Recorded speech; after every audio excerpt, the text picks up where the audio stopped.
Hello and welcome to Did You Know Gaming Extra. Today we're walking the plank and seeing what happens. We're talking about anti-piracy measures in PC games.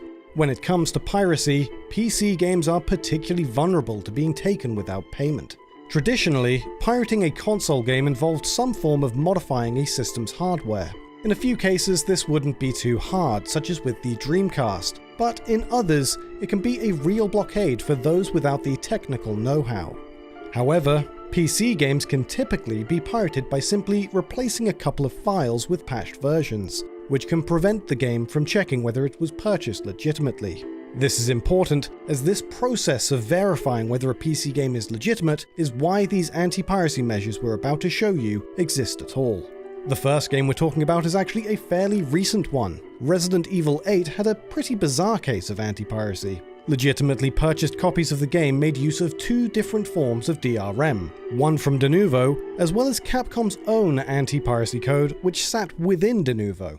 What makes this case interesting is that the game was considered to be in a pretty poor state performance-wise on PC, with constant stuttering making it a desperate struggle to get a good aim. It turns out that these performance problems are a direct result of the game's anti-piracy DRM. This was realized after pirated copies of the game were seen to be running in a significantly better state than the purchased release, all a result of the crack removing the game's DRM. This is a case which proves what many players have been saying for years.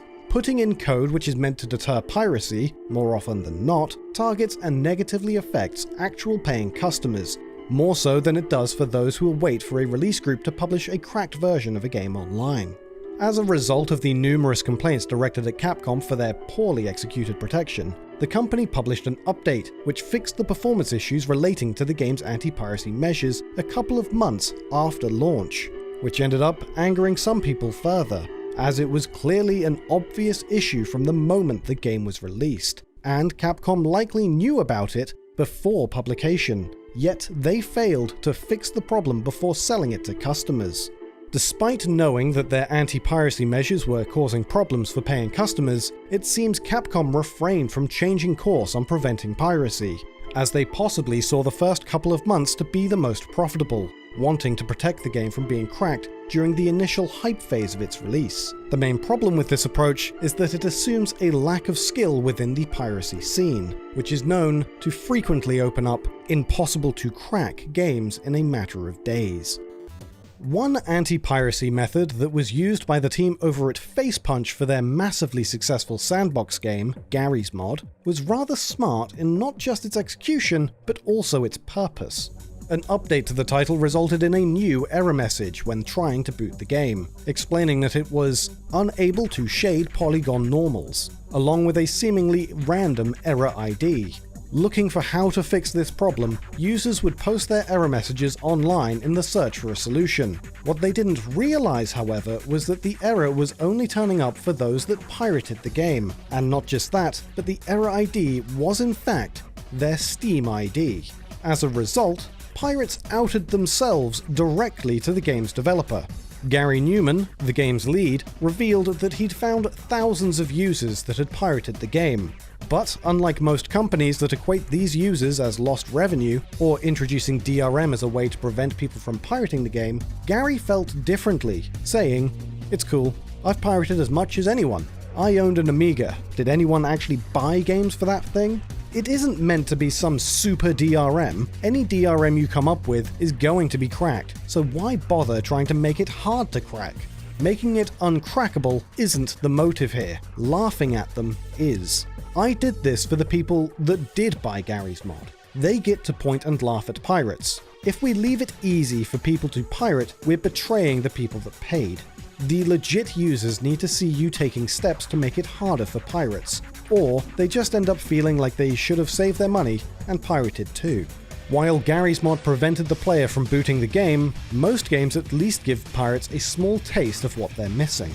Command & Conquer Red Alert 2 was a very popular game on release, and with it being a sequel to another popular game, the developers knew it would be widely pirated. If the game detected that it had been pirated, it wouldn't lock the player out, and instead, it would allow them to begin a mission. However, while the player is setting up their base, ready to dominate their adversaries, it would only give them 30 seconds to do so, before causing all of their units to self-destruct in a nuclear explosion. One issue with this is that the player can find themselves blowing up after installing the Yuri's Revenge expansion and patching the game. This would sometimes show up as a false positive to the anti-piracy system and trigger it. It should fix itself after a single instance in legitimate copies, however. This didn't stop a widespread issue, however, with the Origin release, where you can still find numerous people reporting this problem. One game which didn't have any DRM at all was The Witcher 2 from CD Projekt Red, who continue to believe that putting copy protection on games does not solve people pirating their game. While they believe that players should pay for the work the company has done, it doesn't believe in DRM, as it becomes more of a hindrance in the long term for those that actually purchase their games. At one stage, it was estimated that 1 in 5 copies of The Witcher 2 being played was actually legitimate, which is a pretty staggering figure. The company believed they could identify players that pirated their game and would send letters out to players found to be playing the game illegitimately, something which actually angered the players who had paid for the game. The company retracted from this after complaints arose, and even apologized for issuing legal notices to pirates. There was actually one method of anti-piracy included in the game itself, however, which is possibly even more disturbing than receiving a legal request for compensation. If the game detects that it has been illegally obtained, scenes which involved romantic relations with Geralt and any of his would-be lovers would be modified, taking away what should be scantily clad ladies for the boys, and replacing them with Mariette Laredo, the rather creepy, deranged old lady. While she will, thankfully, remain fully clothed, it can result in some rather strange moments that would have, without a doubt, caused pirates to deeply ponder their actions in one way or another. While we're talking about fantasy titles, The Lord of the Rings: The Return of the King knew exactly how to deter fans of the franchise from wanting to play its pirated content. Though the game can still be played while pirated, it will often crash on the completion of a level, and certain actions can't be performed, meaning around a third of the game can't actually be completed. The game's difficulty is also fixed on hard mode, and experience point rewards are hugely limited, making even some of the easiest parts of the game into a real mission. Co-op is just entirely broken, but above all else, the player is forced to play the entire game as the brave, but unbelievably useless hero, Samwise Gamgee. Sam is possibly the worst character in the game, so combined with a lack of experience points and the difficulty being locked to hard mode, it almost feels like just taking the ring to Mordor yourself would be an easier feat than completing the title. Yet another fantasy title on our list is an early Mac title called The Quest, which had a small change for its pirated release. After the player sets out from the kingdom, they're normally greeted by a scene which has the player encounter a dragoon who imprisons you. This scene is reused, but appears immediately after leaving the game's opening castle instead. Here, they're greeted by a screen which reads, "Suddenly a huge red dragoon and company appear from nowhere. What's this? Software pirates? They'll make fine fodder for our dungeon vermin. Men, take them away, and be wary, they're naughty rascals." Normally, hitting a key will provide the option of restarting the game, but instead, this pirated version will simply immediately reboot the computer entirely. And now for this episode's random piece of trivia. And today, we'll be talking about the hugely popular Mortal Kombat series. We've had some trivia provided to us courtesy of Outworld over on Twitch about Mortal Kombat 2. MK2 for arcades was a big hit with audiences on its release. Not only did the game get many positive reviews, but it was also a great financial investment for arcade operators at the time, with players constantly pumping out coins into the machine to keep the violence rolling on. However, in more recent years, exploits for the machine have been discovered which, if they had been recognized earlier when arcade gaming was the norm, it could have easily spelled disaster for Midway's profits. During the game's attract mode, when no money has yet been inserted into the machine, if the player hits the block button for the first player's controls and then the second player's controls alternating 5, 10, 2, 8 and then 2 times, a secret menu will boot up called the EJB menu. This menu was a development test menu created by Ed Boon, thus its name being the Ed John Boon menu, which under normal conditions wouldn't provide much use besides seeing diagnostic and statistical information about player habits on the machine. However, by performing a diagnostic check from this menu, it seems the check was only considered for auditing purposes, as when it completes, it will send the user back to the system's actual audit menu, a different menu which provides options for the game's difficulty and, more importantly, the cost of credits. From this menu, it's possible to change the game into free play mode, meaning it can be played without having to pay. This was only discovered a couple of decades after the game's release, so while there are still Mortal Kombat 2 arcade cabinets out in the wild, they aren't exactly in as active circulation as they once were. However, with this knowledge, you can now play any Mortal Kombat 2 cabinet without having to fork out your coins. And I'm talking about coins with a K, of course. Hello, and welcome to Did You Know Gaming Extra. In today's episode, we're looking at developers who facilitated the use of piracy or even pirated media themselves. There has been a large amount of game compilation titles released over the years. These compilations are usually a collection of games from an earlier generation, re-released for a modern console and its new audience. Many of the compilations are simple in structure, containing a selection of ROM files which are emulated on the newer hardware. Because of their reliance on emulation, some of them have been used in questionable ways. The Sega Smash Pack Volume 1 for the Dreamcast had a total of 12 games that could be emulated on the console. While being called Volume 1, it was in fact the only Smash Pack released for the Dreamcast, being released on the same day that Sega announced their move away from the console market. Gary Lake, one of the programmers who worked on the Smash Pack emulation code, included an extra unused file within the game's data. The file, called echelon.txt, contains instructions from Lake on how the compilation emulates the ROM files on the game disk. The file covers that the game is emulating a US Genesis console, and that the SGA files on the disk are just renamed Genesis bin files. There are then details on what command line parameters can be used to change how the emulator runs each ROM file. Gary then signs off the document with, "And don't forget to pay your respects to Uncle Sonic. Sony just doesn't get it, Gary." The name of the text file, Echelon, is in reference to a wares group who distributed Dreamcast releases. Gary had specifically made the file to tell them how to create their own Sega Genesis emulator for the Dreamcast. A few days after Sega Smash Pack hit shelves, Echelon posted their pirated rip of the title, including several notes about the release, signing off with, "Regards to Uncle Sonic for his help, you know for what." It would only take a few days more for Echelon to release their own simple menu system that allowed users to insert their own ROMs into the emulator that Sega had created. This caused quite a controversy in the homebrew scene, as usually these sorts of emulators are based on code created entirely by the release group.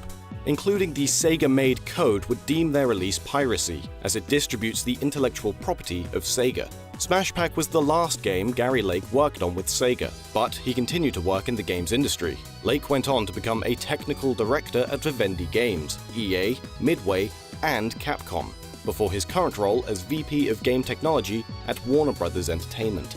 Most companies are strongly against piracy of their games for obvious reasons, but in one case, it seems a company took it upon themselves to pirate part of their own product.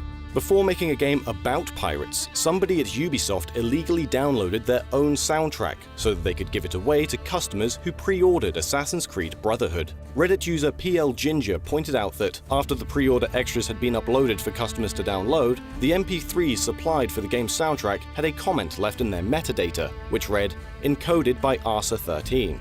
Through searching online, PL Ginger uncovered that these files were converted from FLAC files that had been illegally distributed through torrents. The company updated the soundtrack given to users soon after, altering the track order and the quality of the rips, presumably to vindicate themselves.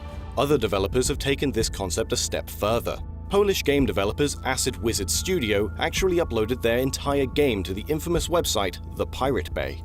Darkwood is a popular horror game initially released in Steam Early Access in 2014 before its full release in 2017. Though garnering reasonable sales, the team was still inundated with emails requesting the Steam keys for free.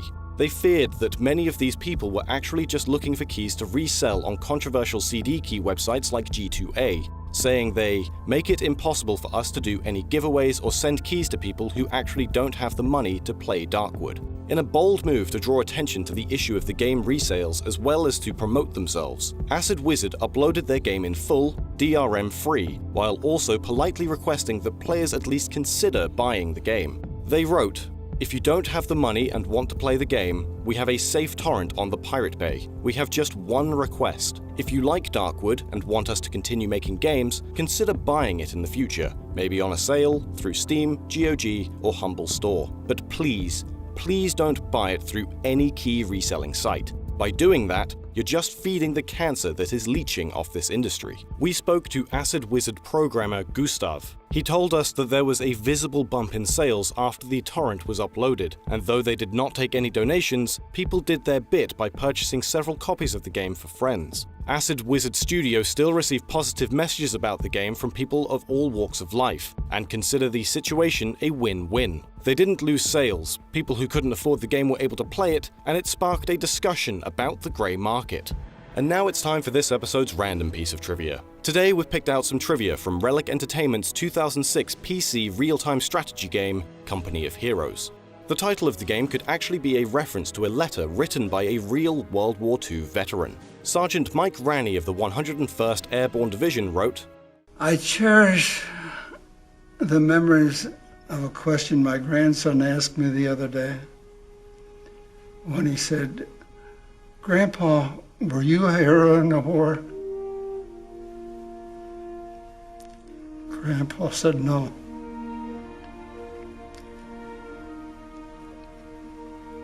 But I served in a company of heroes. Hello and welcome to Did You Know Gaming Extra.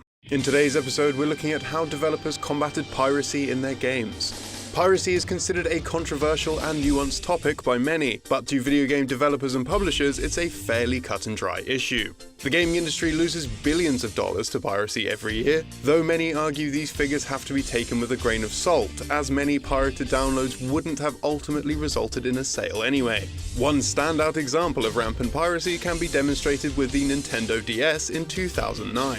In just 2009, in just Japan and just on the DS, it's estimated that around 20 million games were pirated, which resulted in almost an estimated $1 billion lost sales. And Pokemon Platinum was illegally downloaded over 2 million times just in the region.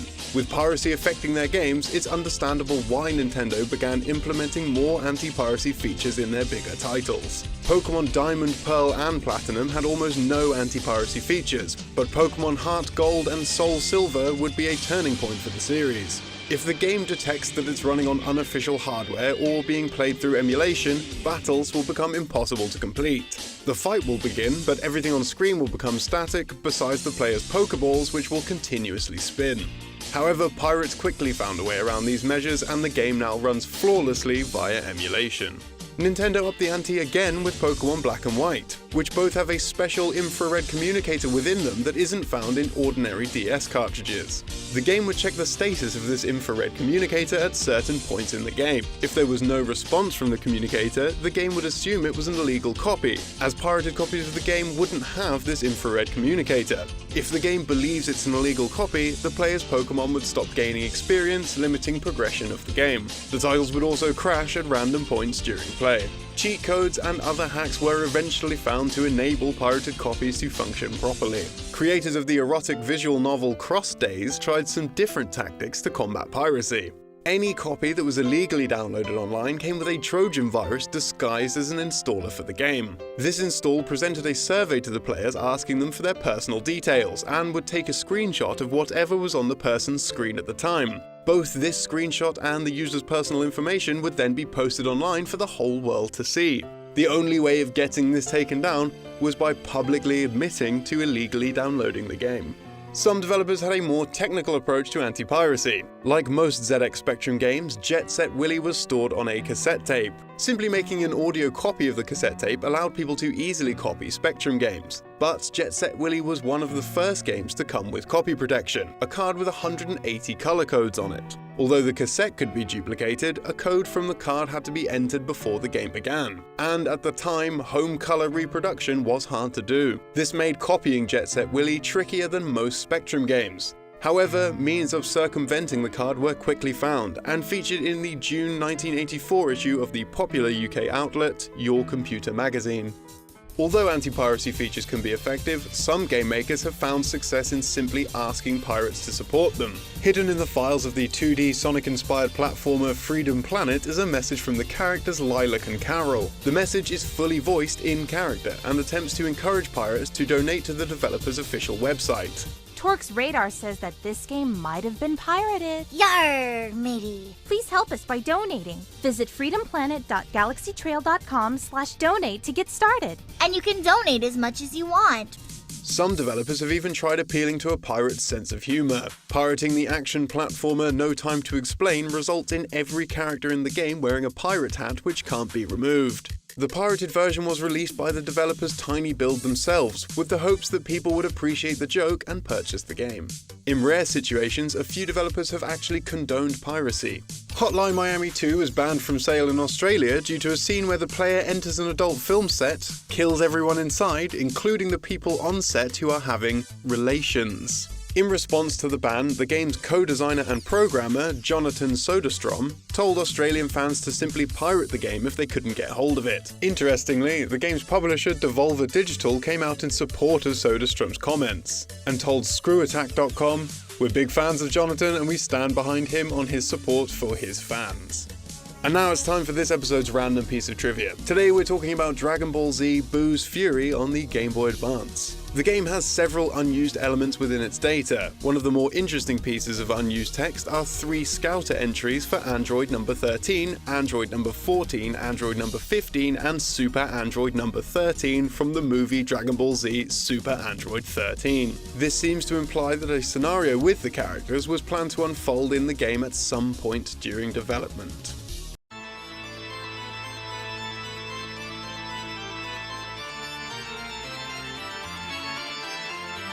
Did you know Dracula's full name is Dracula Vlad Tepes? This information comes from the Symphony of the Night instruction manual, where it is also revealed Alucard's real name is Adrian Fahrenheit Tepes. The name Vlad Tepes calls back to the original inspiration for Bram Stoker's Dracula character, a real-world prince known as Vlad III, or called Vlad Tepes, 3-time ruler of the Valahia region of Romania. When translated from Romanian to English, Vlad Tepes becomes Vlad the Impaler, referring to his widespread reputation for the cruel and unusual punishment of his enemies. The name of the Castlevania villain, and by extension Bram Stoker's Dracula, comes from Vlad III's nickname, Dracula.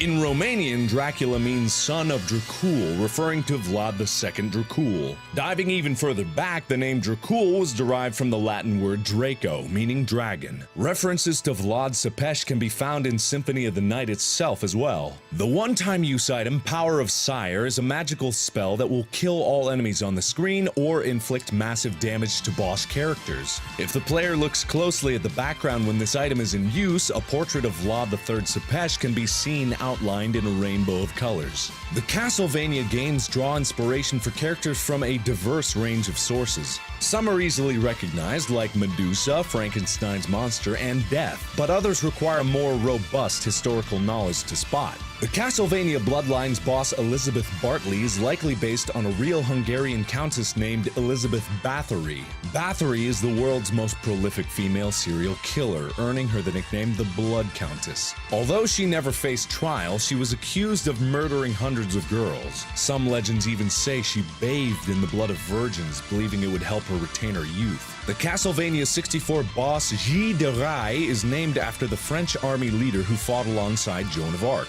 The real-world Tighe was later convicted as a pedophiliac serial killer of children. Some Castlevania characters derive names and traits from historical literature. The recurring boss character, Carmela, is a reference to an 1871 novel of the same name by Sheridan Le Fanu. In the novel, Carmela is a beautiful lesbian vampire who wore a mask to hide the fact that she had been dead for decades. This is why Castlevania's Carmela is always depicted with a mask. The Aria of Sorrow boss Headhunter is similar to Princess Langwidere from the 3rd installment of L. Frank Baum's Wizard of Oz series, Ozma of Oz. In the book, the vain Princess Langwidere lives in isolation with a large collection of heads of beautiful women, which are interchangeable on her neck. Though it's possible the actual inspiration came from the 1985 Disney film Return to Oz, in which the character Princess Mombi has magical powers and the ability to change heads, similar to Princess Langwidere from the books. The Aria of Sorrow boss Balor is taken from Celtic mythology. Balor was the king of a race of supernatural giants known as the Fomorians. Some legends say Balor had only one eye that wreaked destruction when opened. The recurring boss character Karasuman is influenced by both Christian and Japanese mythology. The word Karasu means crow in Japanese, and it's thought the character is partially based on Karasu Tengu, supernatural beings from Japanese folklore that take the form of humanoid crows or ravens. Karasuman was referred to as Malphas from Dawn of Sorrow onward. Malphas is the name of a crow-like demon from Christian hell who has 40 legions of demons under his command.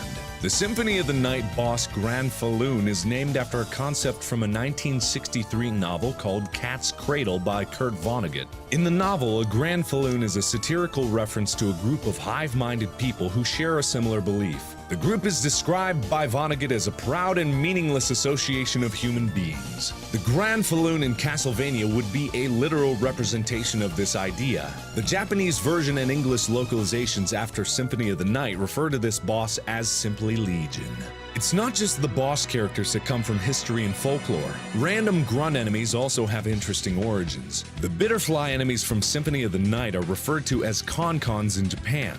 A konkon is a mythical bird from the Machupe religion and is also found in Chilean and Argentinian folklore. These magical creatures have the head of a human with feathers and talons, and they fly using their exceptionally large ears as wings. The recurring enemies giant skeleton are sometimes referred to as Paranthropus, sharing a name with an extinct species of human that roamed Africa over 2.5 million years ago. Another skeleton enemy wanders the halls of Dracula's castle with its skull detached, kicking it as an attack. This enemy is called Yorick in the English version, a reference to the character Yorick from Shakespeare's Hamlet, a dead court jester whose skull is exhumed by the gravedigger. Besides the characters in Castlevania, many of the series' locations also have real-world parallels. The castle scene in the FMV opening to Symphony of the Night for the PS1 appears to be based on Neuschwanstein Castle in southwest Bavaria, Germany. This palace was commissioned by the reclusive 1864 King of Bavaria, Ludwig II, as a personal refuge for solitude.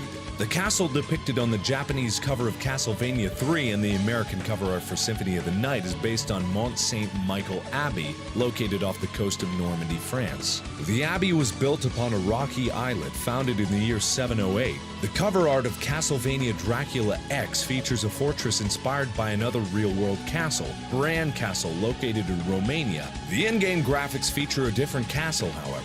This one appears to be directly inspired by the titular location in the Hayao Miyazaki film Lupin III, Castle of Cagliostro.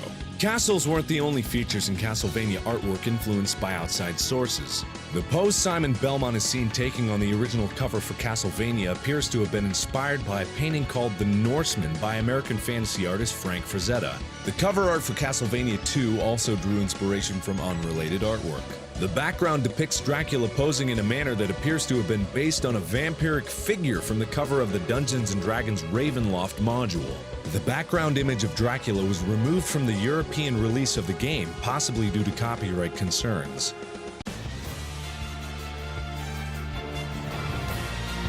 Did you know? In Castlevania Lords of Shadow 2, Victor Belmont was named after a character from a cancelled Castlevania project, Castlevania Resurrection. Producer for Lords of Shadow 2, David Cox, told Did You Know Gaming, "We used the name Victor as a tip of the hat to the cancelled Dreamcast project. Originally, Victor was going to be Julius Belmont from Aria of Sorrow, but we felt it was stepping on Mr. Igarashi's ideas and concepts. And so, the Lords of Shadow's Victor Belmont was named after a safer reference, an unused character from a non-Igarashi project. The original Victor Belmont was a washed-up gambler who rejected his destiny as a vampire hunter from the Belmont clan. His story is set in 1666, directly before Simon Belmont's adventure in the original Castlevania. Sonia Belmont from the Game Boy title Castlevania Legends was set to make an appearance in Castlevania Resurrection as well. Sonia's role was to be resurrected from the dead after 3 centuries to do the job that Victor Belmont refused. This clear attempt to link Resurrection with the main series canon storyline would have turned out problematic later on, as Castlevania producer Koji Igarashi removed Castlevania Legends from the series' official timeline. And because of the Sonia Belmont connection, it's likely that Resurrection would have been retconned out of the timeline as well, if it were ever released. Ultimately, Castlevania Resurrection was cancelled due to multiple delays and the demise of the Dreamcast. Resurrection wasn't the only cancelled Castlevania game for a failed Sega console. Konami also developed a Castlevania game for the Sega Genesis 32X add-on. Fans refer to this cancelled project as the Bloodletting, in reference to the previous Sega Genesis entry, Castlevania Bloodlines. However, according to Koji Igarashi, the 32X iteration was cancelled before the name was actually decided. Igarashi also confirmed that after the team working on this game disbanded, several members went on to work on Symphony of the Night. Konami later shared 3 sprites from the cancelled 32X game online, which led to the discovery that some of Symphony of the Night's assets were reworked from the 32X game's assets. Richter Belmont's sprites in Symphony of the Night are modified versions of sprites for an unnamed rival character, and Fake Trevor from Symphony of the Night is a reworked version of Richter from the 32X. The ending credits for the original Castlevania feature allusions to other horror-themed media and literature, but the final listing in the fake credits, the mistranslated Simon Belmondo, is the only entry that is mysteriously listed without a parody actor. This is because of the lesser-known fact that the Japanese version of Castlevania originally listed this credit entry with the player's name. In Japan, Castlevania was released for the Famicom Disk System and allowed players to save their progress to a named profile. The international NES version of the game had this feature removed. Interestingly, the Japanese version's save game select music is still present in the cartridge version, hidden within the game's data. The Japanese release of Castlevania 3 had the most alterations when it was downported to a cartridge. The disc version contained an additional microprocessor chip named the Konami VRC6. This chip allowed for performance enhancements, as well as 3 extra audio channels on top of the Famicom's existing 5. When comparing the music between the Japanese and international version, the Japanese version's music sounds fuller, with more instruments and layers.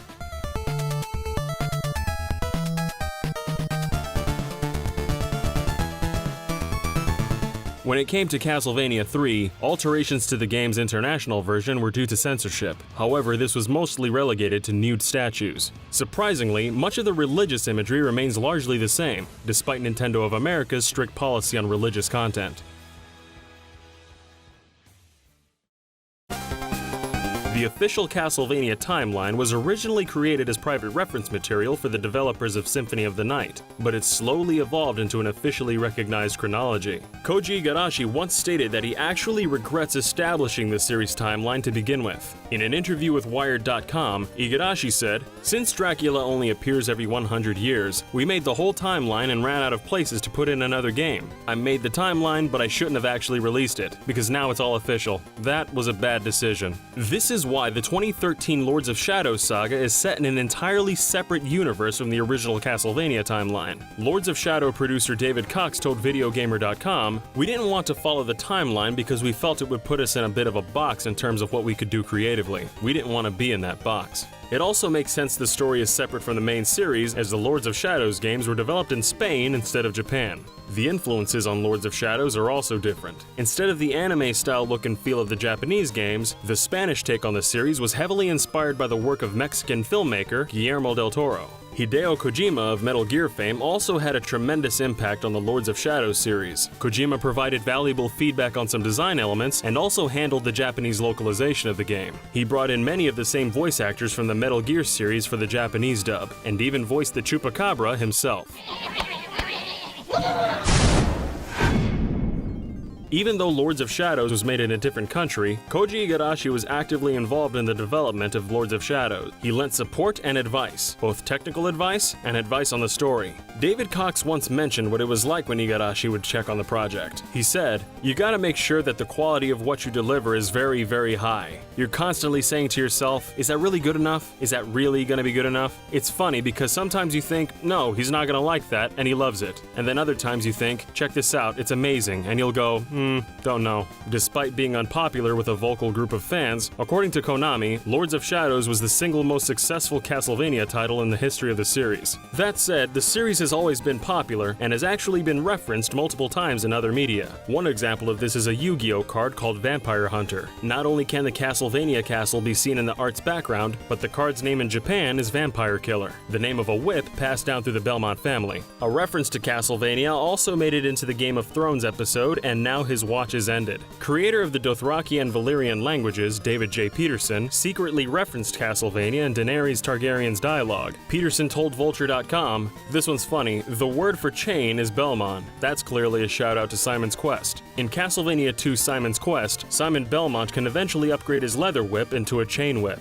Speaking of Simon's Quest, Dracula's grave in the game's credits reads 1431 to 76. This is a reference to Vlad Tepes, also known as Vlad the Impaler. Vlad was a major inspiration for Bram Stoker's original Dracula character, who was also born in 1431 and died in 1476.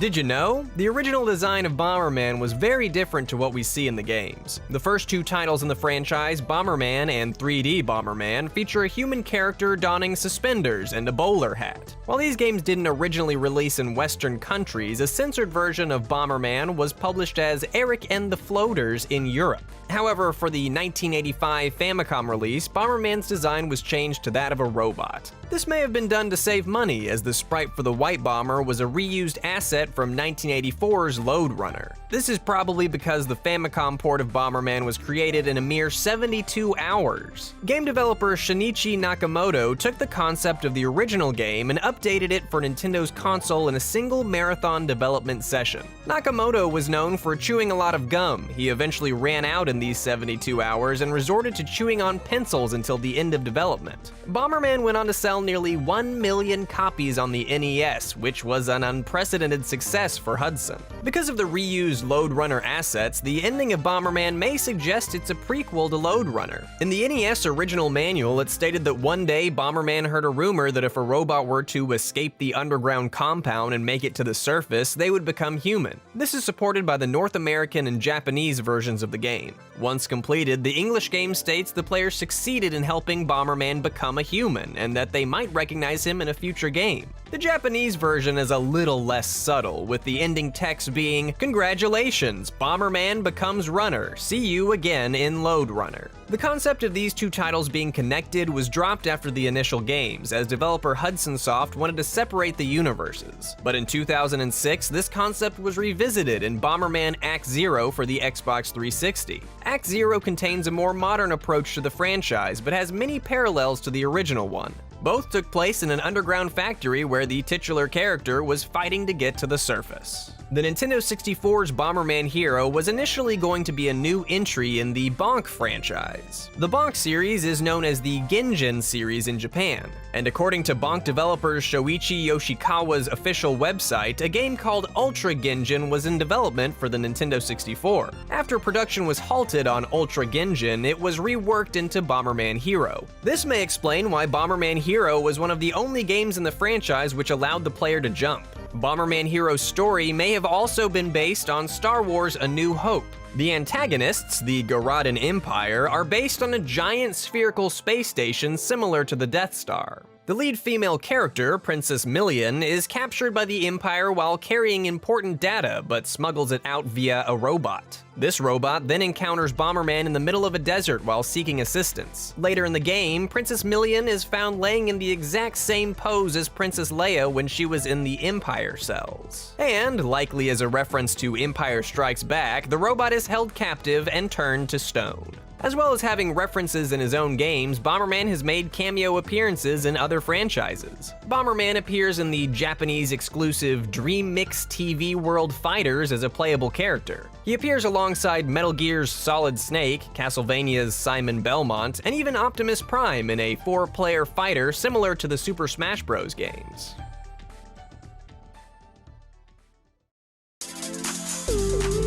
Despite being a fairly tame and family-friendly franchise, the Bomberman series has plenty of cut and censored content. The American-made Atomic Bomberman was unusually produced, as it was the first game in the series not to be made in Japan. It used extensive voice samples by popular voice actors Charlie Adler and Billy West, but there are many recordings that went unused. Some of these include voice clips of the bombers swearing. This includes lines such as, "Yeah, don't make me come out there and stomp both your asses." That's right there, Tits. and "I am so f***ing proud of you, I could just shit." In World 1 of Bomberman Generations for the GameCube, there's a species of native octopus enemies. These creatures are purple, have big pink lips, and use basic weapons such as spears. Within the game's data, there's an unused texture for the enemy depicting them with brown skin. It's likely that these creatures were originally brown but were changed to purple to avoid comparisons to racial stereotypes of black people. Super Bomberman 5 on the Super Nintendo also has cut content.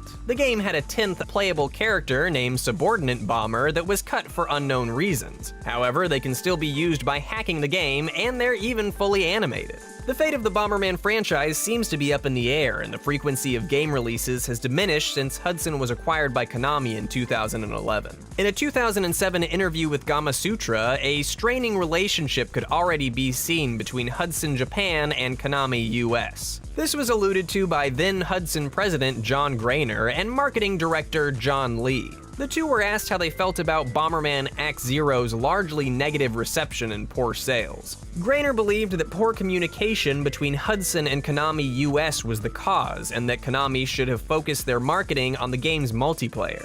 Grainer elaborated, stating, "When you look at the way the Japanese intended the game to be marketed and how it was marketed, there is a disconnect. And I think it's an unfortunate thing that happened because Japanese Hudson and Konami US don't speak to each other. So that needed to be properly explained because the game is made as a multiplayer battle game, which is what the Japanese Hudson people thought American people really wanted." Lee echoed Grainer's view, stating there was a logic to how they built it, but that was never conveyed properly. The poor relationship between Hudson and Konami can be seen elsewhere. A 3DS game called Bomberman 3DS was planned for release and even shown off in 2011. It would have had the series' flagship multiplayer mode as well as a single-player campaign. This title was cancelled without an official reason, and since several other Hudson games were cancelled around the same time, it's believed that Bomberman 3DS was cancelled by Konami after they bought out Hudson. Another, much older cancelled game is Virtual Bomberman for the Virtual Boy. After being shown off at Famicom Space World 95, it was delayed and ultimately cancelled due to the failure of the Virtual Boy. However, elements of the game carried over to the PlayStation exclusive Bomberman World.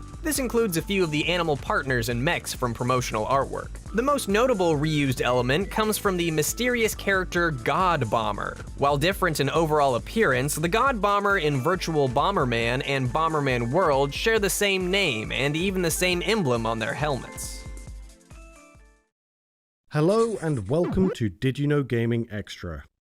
There's nothing quite like a competitive one-on-one bout against someone of similar skill, especially when you don't have to actually get battered and bruised in real life, which is probably why fighting games have become so popular. So what better way to spend your Easter than watching a trivia video about facts and Easter eggs from fighting games, instead of having an actual brawl with the boomer uncle that gets on your nerves. The first fighting game we're talking about is somewhat controversial in this context, as many gamers don't consider it a fighting game at all, for some reason. Super Smash Bros. Ultimate has an abundance of Pokémon within it. Some are playable, some are in the background of stages, and some can be summoned from Pokeballs. Dragonite can be seen in the Kalos Pokemon League stage, but the Pokemon has a second, unused model within the game's data. This model is located in the folder for Pokeball Pokemon, suggesting Dragonite was originally a summonable Pokemon too. The model in question is slightly different from the Dragonite seen in the Kalos Pokemon League stage, with a higher resolution texture shaded more like the assets that were made specifically for Ultimate. The next fighting game we're talking about isn't exactly a traditional example of the genre either, Sonic the Fighters. Due to his excessive boredom, character designer Masahiro Sugiyama once added Sonic and Tails into the arcade title Fighting Vipers. When producer Yu Suzuki saw this, he decided to pitch a 3D Sonic fighting game to executive manager Hiroshi Kataoka, and later Sonic producer Yuji Naka. Kataoka thought the concept of Sonic characters beating each other up wouldn't be approved by Naka, but Naka actually encouraged him. Developers were also worried about translating Sonic's design into 3D, so Naka gave them a Sonic figure as a reference. Since nobody had made Sonic in 3D yet, Sonic the Fighters was Sonic's 3D debut. The game ultimately released in Japanese in May 1996 and was also planned for the Sega Saturn, but this version was canned. This isn't the only interesting detail about the game. The original version has an unused character called Honey the Cat that is only playable through hacking in the initial arcade version. Her in-game data is nearly complete, with a moveset primarily based on Knuckles, and a model somewhat based on Amy. Since the game was initially designed around fighting vipers, Honey the Cat was based on the Fighting Vipers character, Honey, as an homage. Unlike other characters, when both characters select Honey, there's a full alternate costume instead of a grayscale alt. This alternate design, known as Mirror Honey, appears in the intro of Fighting Vipers on Sega Saturn, suggesting Honey may have been playable in the Sega Saturn version of Sonic the Fighters. In the Xbox 360 and PlayStation 3 ports of the game, Honey has been added as a secret selectable character, and can be chosen by highlighting Amy and pressing the start button, then selecting Honey. Another fighting game fact comes from the long-running King of Fighters franchise. The series is known for its characters being inspired by other properties, but sometimes these characters are literal copies. Kay and Maxima, who debuted in the King of Fighters 99, are not only inspired by Cool and Harry Ness from the unfinished arcade game The Fallen Angels, they would be actual plagiarism if it weren't for the fact the same artist designed both. The designer for the Fallen Angels characters, Shinichi Morioka, migrated to SNK shortly after the game was cancelled, and reused the designs of Cool and Harry Ness to create the King of Fighters duo. Inspirations for fighters in a game can come from anywhere. Why, one could even find inspiration from within oneself. Tobal No. 1 was Dream Factory's first ever release, and was published by Square in 1996 for the original PlayStation. The game was recognized not just because of a sample CD of Final Fantasy VII that was distributed within its case, but also because famed Japanese manga artist Akira Toriyama designed all of the game's characters. Director Seiichi Ishii knew that the game was being made as a console release as opposed to an arcade release, as had been the norm up until that point. Because of this, a large volume of concentration was put on adding depth to the single-player experience of the game. This led to the creation of the game's Quest mode, a game mode that has the player navigate a large dungeon, bolstering stats with various items and fighting a wide array of different fighters, more than can be playable in a normal versus battle. This mode is considered to be rather tough, but as a reward for getting to the end of the 30-floor Udan dungeon, the player can unlock a small robot named Toriyama Robo, based on Akira Toriyama himself. Prior to Tobal, Toriyama Robo was often referred to as Toribot, and could be found in various works produced by Toriyama, such as the back panels of Dr. Slump comic books and the Dragon Ball manga. One of the most highly respected fighting titles to date, Marvel vs. Capcom 2, pit Capcom's lineup of video game heroes up against Marvel's supers. But within the title was an original character that stole not just a large quantity of booty, but also players' hearts. Ruby Heart was introduced to players in this game's initial release, appearing as the game's main protagonist, though she had originally been designed to appear within an entry of the Darkstalkers series. While her design and concept were previously rejected, she was given a new lease of life by being included within Marvel vs. Capcom 2. At one stage, Capcom had actually planned to bring Ruby Heart back into the limelight, though perhaps not quite center stage. An announcement had been made in 2012 that Capcom, alongside mobile developer Gree, planned on publishing several social games to mobile devices, one of which being DYKG Frontier, or Great Voyage Frontier. The game would have been Ruby Heart's first reappearance in a game since Marvel vs. Capcom 2's first release back in the year 2000. Sadly, while several of these social games had been released, it seems Ruby Heart's starring title was ultimately cancelled. Other characters that were considered but never made it into the final release were The Thing, who seemed too similar to the Hulk, and the Human Torch, but due to development complications, he was removed. Another fighting franchise with some interesting character backstory is Soul Calibur. In the first Soul Calibur game, the character Mitsurugi filled the spot of generic samurai badass amongst the game's sword wielders. However, when the game was released in South Korea, Mitsurugi was nowhere to be found. Instead, the game's katana-wielding sword fighter was a white British guy from Southampton called Arthur. This is due to Japanese representation being frowned upon, or sometimes outright banned, in various forms of media in South Korea, with samurai being an especially touchy subject. But clearly, a British samurai with an eye patch was just different enough to get the okay. Interestingly, the character of Arthur wasn't simply a fleeting regional patch. Despite being a reskin of Mitsurugi, Arthur was eventually added to Soul Calibur 3 internationally as a bonus character for all to enjoy. And now it's time for this episode's random piece of trivia. So today, we're going to be taking a look at a rather lewd and incredibly hard to find Easter egg in the Sega CD platformer Wild Woody. At the title screen, holding A and C on controller 1 and left and B on controller 2 will enable some debugging features, sometimes known as the game's master cheat code. A sound effect will chime to confirm the features have been enabled. The player must then go to Pirate World Act 2 and hold C to move Woody around freely with the D-pad. From here, the player has to grab the power-up in the upper left corner of the level at coordinates 004 by 005, then move to the far right edge of the stage and pick up a power-up buried in the rock to the right of the level exit at 446 by 054. The player must then pick up the health at 026 by 007, followed by the extra life at 433 by 014. Then get the mermaid sketch near the level's entrance at 033 by 005. If the player has done all of this correctly, they can then press Start to open the sketchbook, select the mermaid, and press C to draw it. The busty mermaid will then pop out, showing her bare breasts to the player.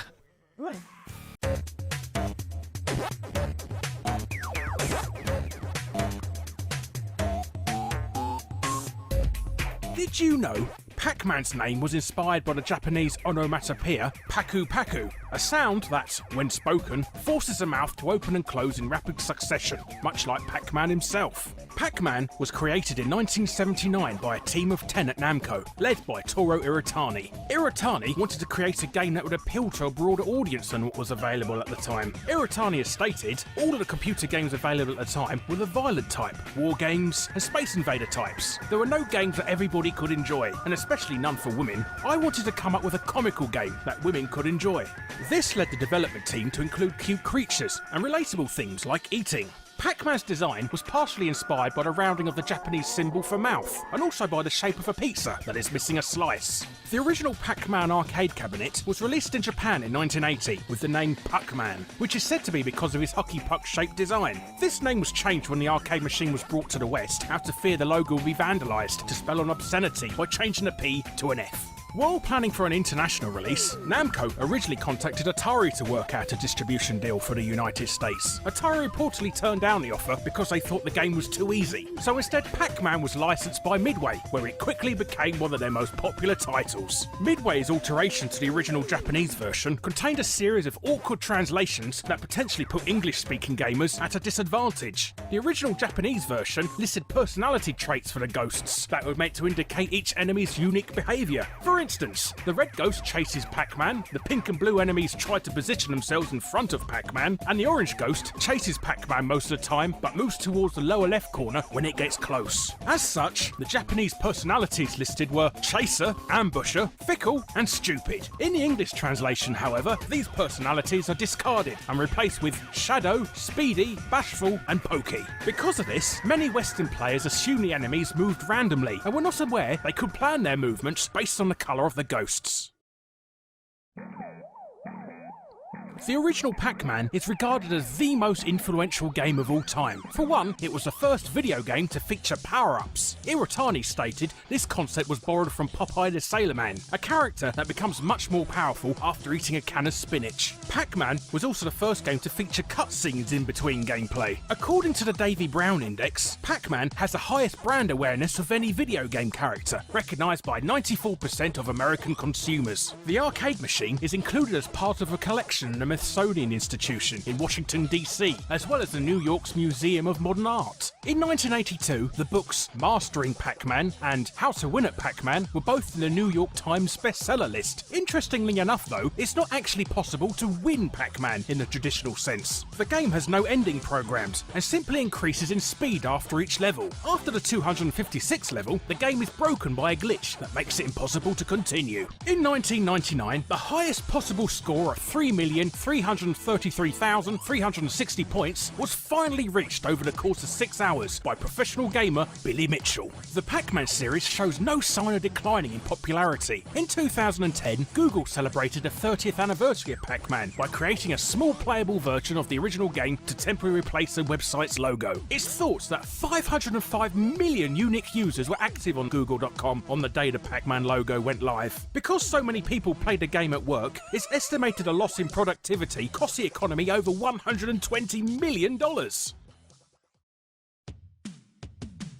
The sequel to Pac-Man, Ms. Pac-Man, was originally called Crazy Otto and was developed as an elaborate enhancement of the original game by a small American company called General Computer Corporation. This modification featured different characters, new maze designs, and extra warp tunnels. General Computer Corporation presented their enhanced version to Midway in hopes of gaining permission to sell it. Fortunately, Midway had grown impatient for Namco to develop a sequel to Pac-Man and immediately purchased the rights to the modification. The game would then be further modified into what we know now as Ms. Pac-Man. Ms. Pac-Man was chosen to replace her male counterpart as a response to the growing female audience the original game had attracted. After the success of Ms. Pac-Man, General Computer Corporation and Midway entered a legal battle over royalties for the game. However, since neither company had obtained permission from the original license holder, all rights were turned over to Namco. Ms. Pac-Man was the first in a series of unauthorized sequels, which would eventually lead to Namco revoking Midway's distribution rights for the Pac-Man franchise. These unauthorized sequels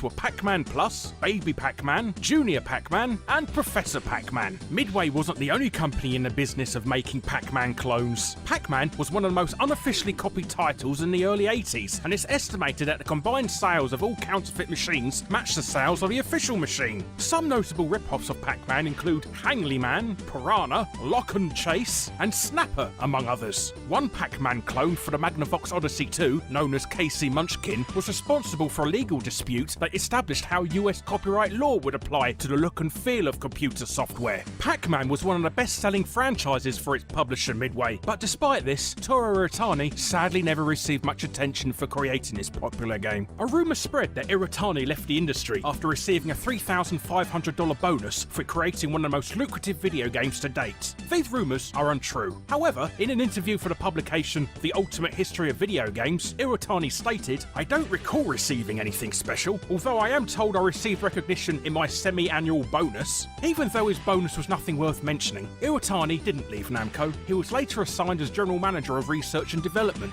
Since the series' debut in 1980, Pac-Man has appeared in over 30 officially licensed sequels and spin-offs. Beside the original, only one of these were designed by Toru Iwatani. This game was Pac-Man Championship Edition, originally released for the Xbox 360 arcade. As a pre-release promotion in 2007, Namco held the Pac-Man World Championship in New York City. 10 competitors from 8 countries were invited to participate, including Pac-Man record holder Billy Mitchell, who was defeated in the second round. The representative from Mexico, Carlos Romero, won the championship and was given a one-of-a-kind Pac-Man themed Xbox by Toru Iwatani himself.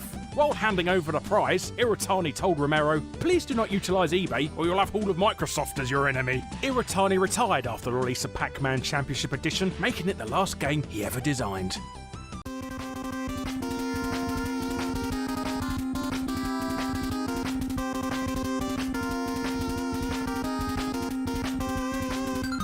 Did you know that Mega Man wasn't always called Mega Man? And we're not talking about his Japanese name Rockman either. Battle Kid, Mighty Kid, and Knuckle Kid were all potential names, and Capcom even considered including Rainbow in his name, as well as in the title of the first Mega Man game. According to an article in the 1987 October issue of Famitsu, the first Mega Man game was once titled The Battle Rainbow Rockman. It seems likely that this name was drawn from Mega Man changing colors whenever he equips a new weapon. Color actually played a large role in Mega Man's initial design. The NES color palette contains 54 useful colors and has a slightly larger selection of blues. Mega Man was designed around this limited palette as the designers wanted the most detailed sprite possible. Series developer Keiji Inafune himself said, "The blue bomber is really blue because of the Nintendo, nothing else." Another interesting part of Mega Man's creation is that Keiji Inafune, the man who is seen as the father of the franchise, didn't actually create Mega Man. The original design was created by Akira Kitamura and was later refined by Inafune. It wasn't until work began on Mega Man X that Inafune got to design his own version of Mega Man, but his vision of a new Mega Man wasn't X, it was Zero. Inafune knew this drastic change in design might not go down so well, so Zero was set as a side character instead. Inafune's dream of having Zero as the lead character did eventually see the light of day with the release of Mega Man Zero for the Game Boy Advance.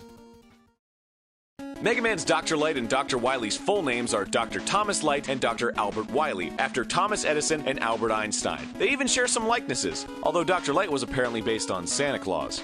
What's unusual about this is that Edison is generally seen as the one on moral shaky ground after allegations of animal abuse and inventing the electric chair. Einstein was a pacifist who once said war was a disease and is seen as an upstanding man. One theory as to why the villain of the series is based on Einstein is that Einstein created the formula that led to the development of the atomic bomb. He even urged the US government to research and develop the bomb during World War II, fearing that the Nazis were also trying to develop atomic weapons. And since Japan was devastated by 2 atomic bombs at the end of World War II, it's understandable how a Japanese developer could draw parallels between a fictional scientist who unleashes havoc on the world and Albert Einstein.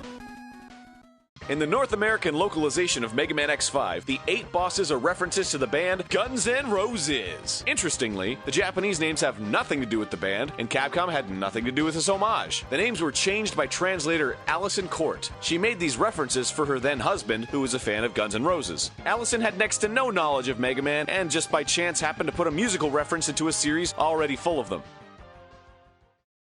Mega Man Star Force is an action RPG for the Nintendo DS set roughly 200 years after the events of Mega Man Battle Network. Star Force has notable similarities to the Battle Network series and is seen as kind of a spiritual successor. The game's overworld is in a 2D isometric perspective, and the battles take place in a very restricted low-poly 3D environment. This is important to note, because when searching through the ROM of Mega Man Star Force, it's possible to find a range of somewhat fleshed-out 3D models and environments. Firstly, there's a set of non-playable characters, a net navi, and a human child. Though fairly unpolished, these models would be useful for a game's testing period. What's also interesting is that this net navi bears a striking resemblance to the Battle Network character Normal Navi, which doesn't appear in Star Force. There's also a 3D overworld network area from Battle Network, and even an environment that appears to be a reimagining of AC/DC Town from Battle Network. A Honda car dealership and a 7-Eleven have been added to the town, possibly a relic of an early sponsorship deal. There are also models of Mega Man and Land from the Battle Network series, with an additional Mega Buster for Mega Man. When taking all this information into account, it seems as though Star Force was originally going to be a fully 3D Mega Man Battle Network game, but for unknown reasons was reworked into an entirely new series.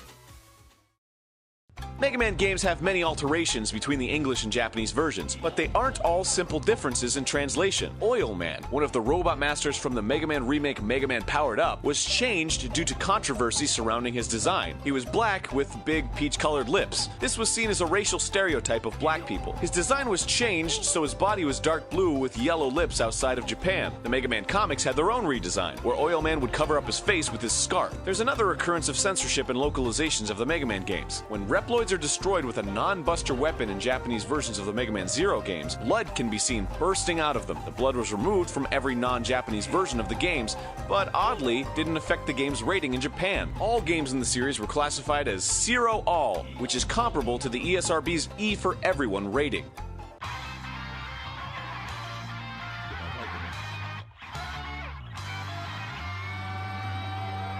Did you know? The very first Mega Man game on the Nintendo Entertainment System was originally going to have 8 Robot Masters. Although 8 bosses is now a staple for the franchise, the original Mega Man is unusual in that it only includes 6. This was due to technical limitations at the time, but by the time these limitations came to light, Capcom had already designed 7 Robot Masters. The Robot Master that was removed is named Bondman. The original 6 Robot Masters were created as industrial robots gone bad, and represented trades such as construction and timber felling. Bondman was likewise designed to fit this theme, and would have used a powerful industrial adhesive that would hold enemies in place upon landing a shot. This mechanic was instead utilized for Iceman's weapon, the Ice Slasher. Bondman later made an appearance in a manga titled The Men Who Created Rockman, the Rockman Creation Legend, illustrated by artist Hitoshi Ariga. Ariga would later go on to create the Rockman Remix, Megamix, and Gigamix manga series. Bondman garnered a bit of a cult following in Japan, and the long-lost Robot Master nearly had an opportunity for return in the 2006 PSP remake Mega Man Powered Up. Producer Keiji Inafune considered using Bondman as one of the 2 new Robot Masters in the game, but ultimately scrapped the idea, stating, "I thought about reviving Bondman, but it was a little tough. What we could present in Rockman was a little different than the time I created Bondman. So rather than throwing him in hastily, I decided to leave Bondman as the legend he is, and I created 2 new characters instead. The 2 Robot Masters in question were, of course, Time Man and Oil Man, bringing the original game's total up to 8 Robot Masters in line with the tradition of every other classic Mega Man game that followed." The Mega Man Battle Network series was created for the Game Boy Advance and was inspired by the growing popularity of cell phones and the internet with a young Japanese audience in the early 2000s. The concept of a cyberspace version of the Blue Bomber came from this idea and led to other classic Mega Man characters such as Roll, Proto Man, Bass, and the many Robot Masters being repurposed as digital beings called NetNavis. Human partners, or NetOps, were also created to illustrate a sense of story-based control over the NetNavi characters and to add further relatability to the player. When developing Battle Network's gameplay, the team found blending an action game like Mega Man with new RPG elements proved to be very difficult. The game's director, Masahiro Yasuma, stated, "There were 2 things that were kind of problematic about Battle Network 1. First of all, there was never a game of its type before. There was no pattern to follow, no rough idea to go upon. If there was any type of game, it was never really successful, and they all failed." Coming out of this failure, the Pokemon and Yu-Gi-Oh franchises were used as the model of what to go on, as they were considered the closest equivalents. The Battle Network series has collectible battle chips that appear throughout the games. From Battle Network 4 onward, 2 versions of each game were released containing different chips and NetNavis to collect and battle against, with connectivity between the 2 versions in the style of Pokemon. However, according to the Mega Man Battle Network official Complete Works art book, the original pitch for the first Battle Network contained an idea of having 3 different games, each with their own playable characters. The document states that version A would star Lan Hikari and Mega Man.exe, created specifically for the anime series that would air alongside the game's release. But these 2 would eventually go on to be the central characters for the entire franchise. The scrapped versions B and C would feature a pair of twins named Seimai and Rodo Kazumi, who would operate a pair of Navis called Mega Man Buster and Mega Man Blade. A note on this same document states that while the stories of all 3 games would tie into each other, only 1 game would be required in order to collect all available battle chips. This contrasts with the Pokemon style the series would later take. One unused concept from this early document is a boy named Mike Kennan. Kennan was originally set to be Roll.exe's net-op and would have been an unlicensed net battler older than Lan and his friends. It also states that Mike Kennan would have passed along Roll.exe to Male Sakurai and would have then taken up an earlier version of Base.exe. Ultimately, Kennan was scrapped, Male was made into the sole operator of Roll, and Base was given an entirely separate backstory in the games that followed. The Mega Man series has a tradition where many of its characters are designed by supporters of the series. Fans would enter into contests held by Capcom, who were looking for new boss characters in each game. The 8 Robot Masters from Mega Man 2 through 7, as well as 6 of the Robot Masters from Mega Man 8, all started as drawings sent in by kids and were later refined to fit the art style of the games. Although the grand majority of the winners were Japanese, there were 2 winners from North America that created Robot Masters for Mega Man 6, where an international robot tournament was being held with representatives from all over the world. Daniel Valet from Canada, creator of Nightman, claimed to have submitted so many boss ideas that they could have filled up at least 8 games, including examples such as Waveman and Samurai Man. The other North American winner was Michael Leader, who created Mega Man 6's Windman. Ironically, during Capcom's very first boss contest alongside Mega Man 2, Keiji Inafune not only provided his own version of Windman as an example of what to submit, but he also drew up his own versions of Drill Man, Hornet Man, and Pump Man, all of which would eventually go on to be real Robot Masters in Mega Man 4, 9, and 10 respectively. Similar contests were held for the Mega Man Battle Network and Star Force series, starting from their second games and onward as well. Even the Japan-only crossover game Rockman.exe, Operate Shooting Star, featured a contest winner's character, originally submitted as an FMEan called Clock Genius, and then redesigned into a NetNavi called Clockman.exe, in order to fit with the setting of the game. The most recent examples come from the unfortunately cancelled Mega Man Legends 3, where a boss, an enemy, and an animal character were all designed by members of the Capcom Dev Room Forum. They were set to appear in the prototype version of the game before the plug was pulled on the entire project. The mobile game Rockman Crossover had its own contest, with the winner's creation being Arcade Man, a robot master who attacked attacks by summoning other Capcom characters. The last bit of interesting Mega Man trivia this time around comes from the Disney animated film Wreck-It Ralph. The movie featured cameo appearances by several real-world video game characters from various games, including a few from Capcom's Street Fighter series. However, Dr. Wily from the Mega Man series was supposedly going to appear during an early scene where Ralph is visiting the Bad Guys Anonymous group. A photo from the D23 magazine featured a shot of Ralph talking to Zangief, Bowser, and Dr. Wily, but later that year in November 2012, the movie premiered and Dr. Wily was nowhere to be found, instead replaced with a generic ninja character. It's unknown exactly why this happened, but since Mega Man Universe and Mega Man Legends 3 were both cancelled the previous year in 2011, while Wreck-It Ralph was still in production, it very well might have been connected to Keiji Inafune's departure from Capcom the year before that in 2010. Of course, some more uplifting news came from Mega Man himself appearing in another massive crossover featuring many iconic game characters, as he was announced to be a playable character in the new Super Smash Bros. For 3DS and Wii U.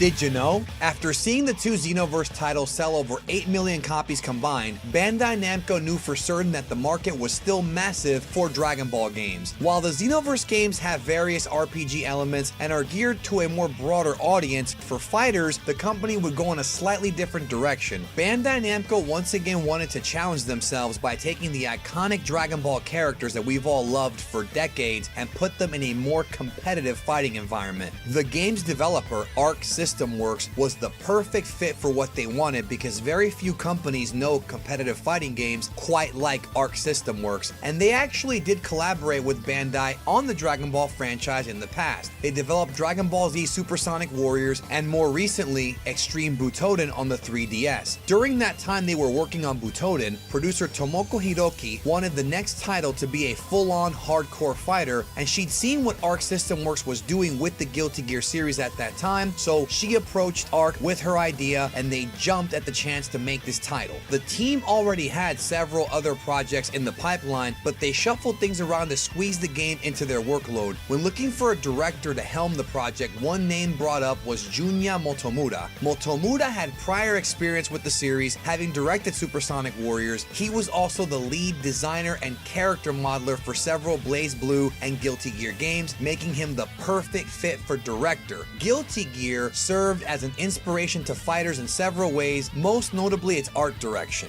Ever since the PS2 era, most Dragon Ball games are in 3D, but producer Hiroki believed the soul of the series was inseparable from a traditional 2D look. In addition to that, many fans were asking for a new 2D game, and thus it cemented the game's art direction. They initially wanted something that looked exactly like Dragon Ball Z, the anime, but they ultimately believed the show's age may be holding back the game's visuals, so they wanted to bring fighters' art into a more modern style, combining the 2D art with advancements in 3D technology, similarly to Guilty Gear. Hiroki believes that the positive reception to the art style of the game was because it replicated what fans believed the show to look like in their heads. She stated, "This is because in the user's mind, they constantly kind of refresh it, freshen up their memories. We see people on the internet saying it's exactly like the anime, but it's not. If you compare the anime and the game, it's totally different." The team felt they'd nailed the art direction when they finalized Gohan's father-son Kamehameha, which was a process that took several months of tweaking. Resident Bandai Namco employee and producer of the Tekken series Katsuhiro Harada also lent a hand in the game's development. After seeing a prototype, he gave some feedback on how the game should utilize camera angles as well as some of the cinematic elements. For Fighter's PC release, if it's modded to disable the HUD and cinematic camera, you can see that some of the characters have strange proportions during special attacks. This effect is called forced perspective, and Arc has used it with some of their past games to allow the characters to look normal at dramatic angles. Dragon Ball FighterZ included a brand new character made just for the game known as Android 21. Instead of retreading the story of the manga like many Dragon Ball games of the past had done, Arc System Works went with an original story, with an original character that they needed to help draw attention attention to this original story and become the centerpiece of the story. Plus, they wanted a character that would instantly catch people's eyes and a unique design. Although a joint creation from Bandai, Toei, and Shueisha, 21's design was handled by Dragon Ball series creator Akira Toriyama himself. Toriyama himself is no stranger to supplying character designs for Dragon Ball media, even if he's not directly involved with the product in question. There have been several characters in the past that Toriyama himself has penned. Arc described what they wanted from her design. Toriyama came up with her final look, with the team calling it a great honor to work with the original creator. During the discussion about 21's design and her role in the story, Dragon Ball publisher Shueisha suggested she be an android and that she should transform to keep her from being an offshoot of the character Cell. One reason they chose a female design was to add a bit of variety, as the Dragon Ball universe already had an overabundance of male fighters.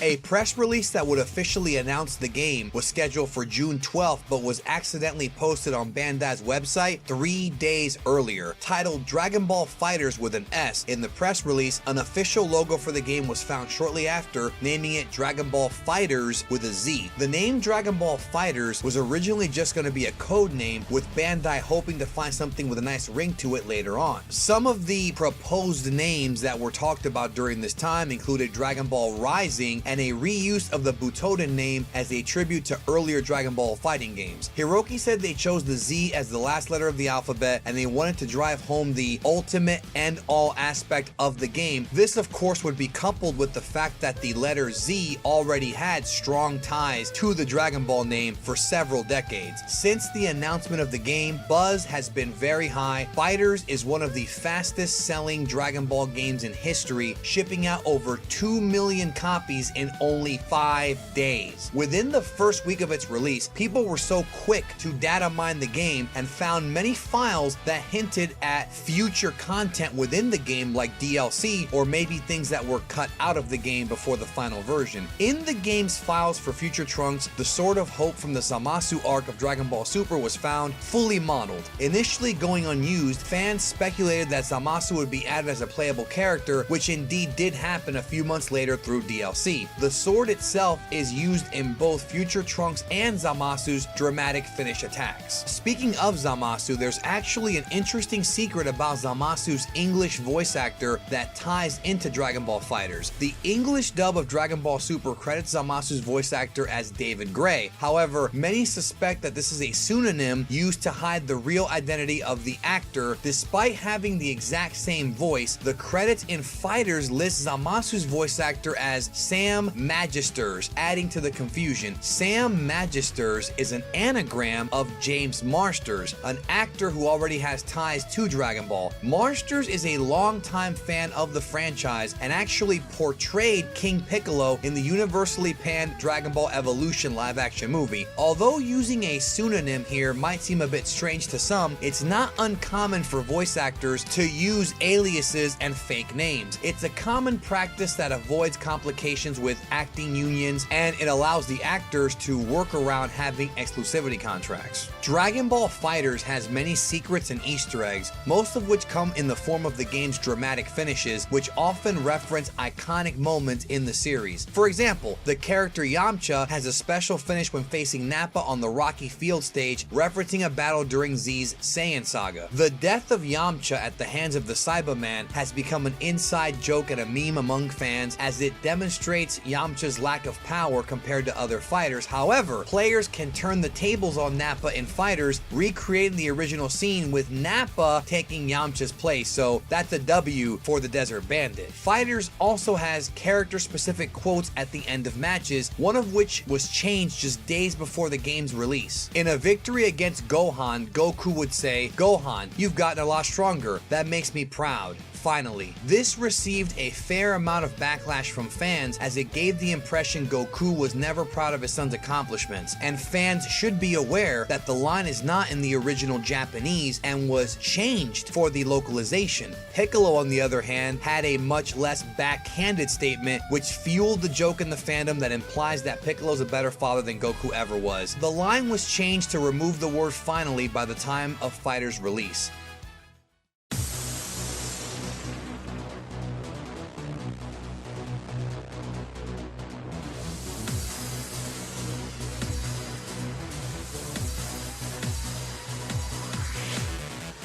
Did you know?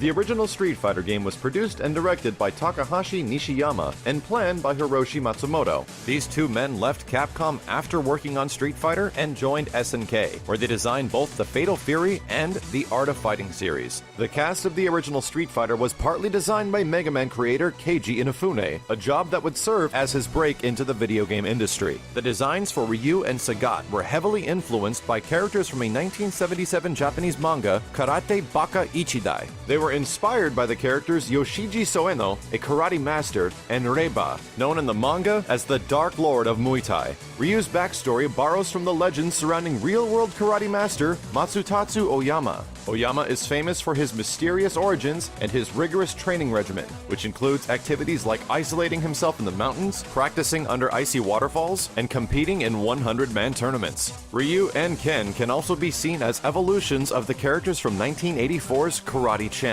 As well as the side-on perspective, the game features protagonists in white and red uniforms, highly specific command inputs, and bonus rounds. Additionally, the Karate Champ sequel Player vs. Player featured a two-player mode. It also featured a number of locations from around the world, as does the Street Fighter series. Other Street Fighter characters have real-world origins as well. Kickboxer Joe from Street Fighter appears to be based on kickboxing legend Joe Louis. Eagle, the British bouncer, looks a lot like a bodyguard from the Bruce Lee film Fist of Fury. Eagle's design also borrows from the appearance of Freddie Mercury, the lead singer of the British rock band Queen. M. Bison's design unmistakably resembles the design of Yasunori Kato from the film Tokyo: The Last Megapolis, right down to the glowing eyes and star on his cap. DJ, notable for being the only Street Fighter character designed by Capcom USA, gets his appearance from martial artist, actor, and inventor of the Tai Bo exercise program, Billy Blanks. Fei Long is an obvious nod to actor and Jeet Kune Do inventor Bruce Lee. Final Fight and Street Fighter characters Hugo, Andre, and Alex are based on American professional wrestlers Andre the Giant and Hulk Hogan, respectively. Their rivalry is a reference to the famous fight between Andre the Giant and Hulk Hogan from WrestleMania 3.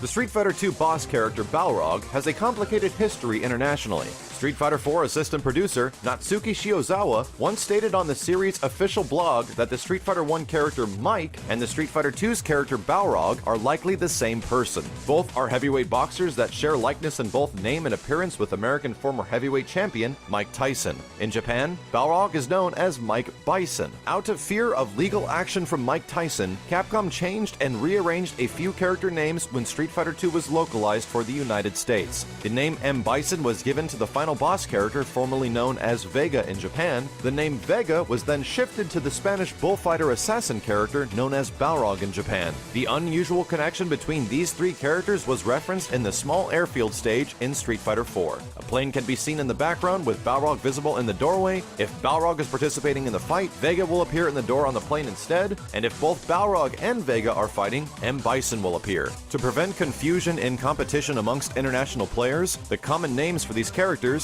are Boxer, Claw, and Dictator.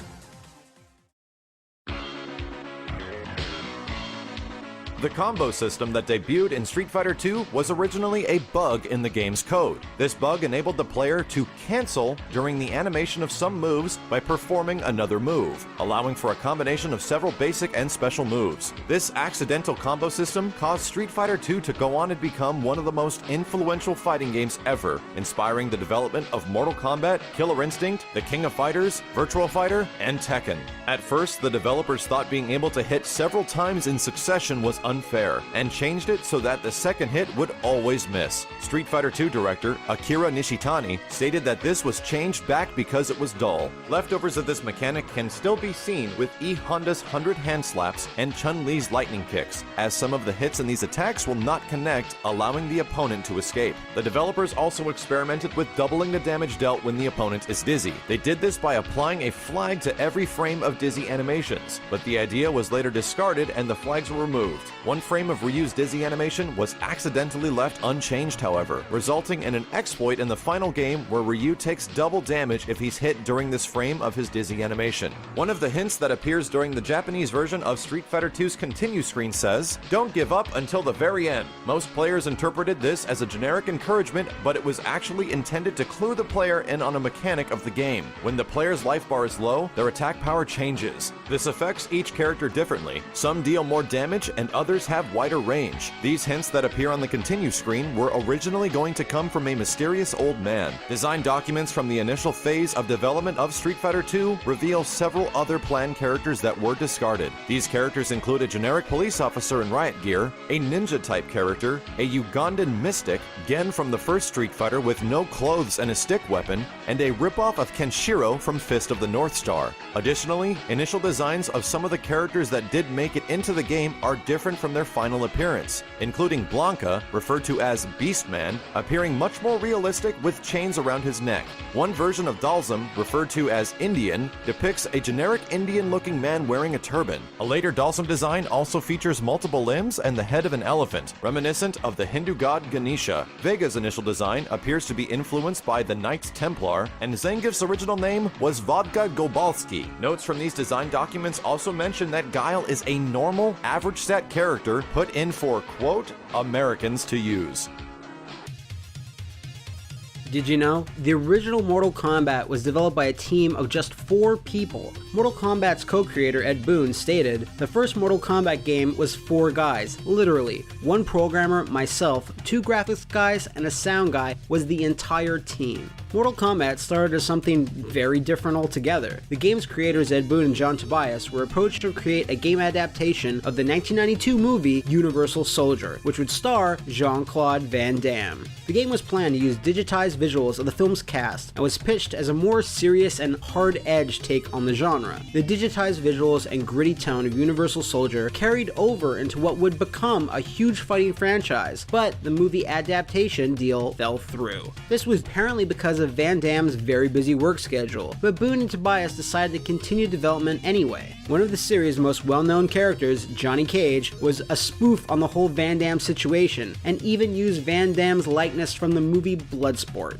Mortal Kombat was developed in just 8 months, and according to Boon, the game was nameless for about 6 of those 8 months, as no one could come up with a name that other members of the team didn't hate. The names included Kumite, Dragon Attack, Death Blow, and even Fatality, after the game's trademark finishing moves. Someone had written Combat on the drawing board for potential names in Boon's office, and there was the letter K written over the C. A pinball designer named Steve Ritchie was sitting in Boon's office. He saw the word Combat on the board and said to Boon, "Why don't you name it Mortal Kombat?"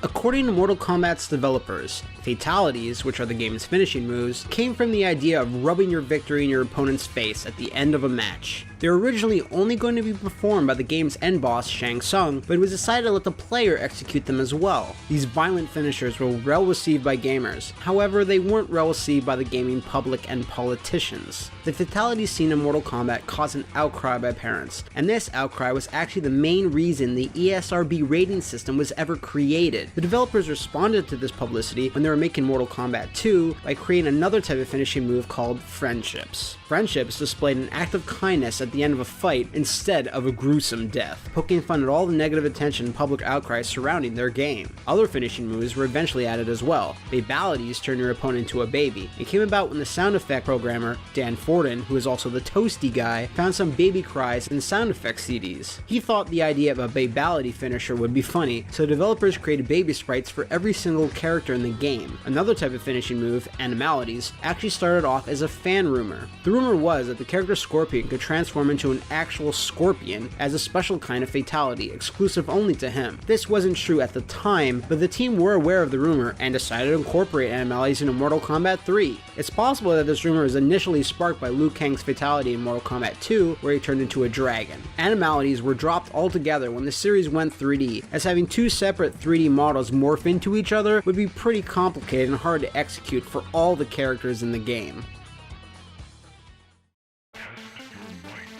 Fan rumors actually led to the addition of multiple characters in the Mortal Kombat series. In some arcade builds of the original Mortal Kombat, the word Ermax can be seen in the test menu under game audits. Because the listing was directly under the listing for Reptile battles, Reptile being a hidden character in the game, some players speculated that there was another hidden character in the game called Ermac. A reader of Electronic Gaming Monthly named Tony Casey reported he had found Ermac in the game by defeating his friend twice flawlessly using only punches at the Warrior Shrine, after a red ninja had appeared and told him, "I will fight you near the statues." Ermac supposedly appeared on screen and said, "I am Ermac, you will never defeat me." Casey supplied photo evidence of Ermac's existence, who appeared to be a ninja-like scorpion, but was colored red instead of yellow. The developers denied Ermac's existence by putting messages in Mortal Kombat 2. Jade would occasionally appear on screen and say, "Ermac who?" There was also a garbled message at the bottom of the screen after beating the game. When unscrambled, it said, "Ermac does not exist." The developers later denied Ermac's existence outright, explaining that Ermac's in the audits menu simply stood for error macros, and no palette for a red ninja was programmed into the game. Ermac was eventually added as a playable character in Ultimate Mortal Kombat 3. Mortal Kombat's creators later referenced the whole affair in Mortal Kombat Shaolin Monks, where a fight with Ermac will be triggered if the player inspects the ninja statue at the Warrior Shrine 3 times. Rumors surfaced again after Mortal Kombat 2's release, claiming a red-clad woman, a recolored katana, could be found somewhere in the game. Though no indication of a name for such a fighter was ever found, fans simply dubbed this woman Scarlet. No more details about Scarlet surfaced for years, and fans assumed that she was just made up, as her origins were very similar to Ermac's. In September of 2010, Ed Boon suddenly posted an image on Twitter showing the leg of a red-clad female character for the upcoming Mortal Kombat game. Boon said that he'd release the full image of this mystery fighter if Shao Kahn beat Gears of War's General Ram in GameSpot.com's all-time greatest villain contest. But Shao Kahn lost, and Boon posted nothing more about the fighter. When gameplay videos for the new Mortal Kombat were published in March of 2011, a red-clad woman could be seen in the background of Kahn's arena. Later that month, information was released about the game's downloadable characters. The red-clad woman's appearance was shown in full, but her name wasn't. Fans later hacked the game and found that, indeed, her name was Scarlet. The developers also had some fun with all the Mortal Kombat rumors by adding a few of their own. The character Kano appeared in the original Mortal Kombat, but not in the sequel. A rumor surfaced that Kano could be unlocked in Mortal Kombat 2 as a secret character by Shang Tsung's morphing ability. The rumor came from a statistic saying Kano transformations listed in the menu. The listing was added intentionally and was basically intended to replicate the Ermac rumor.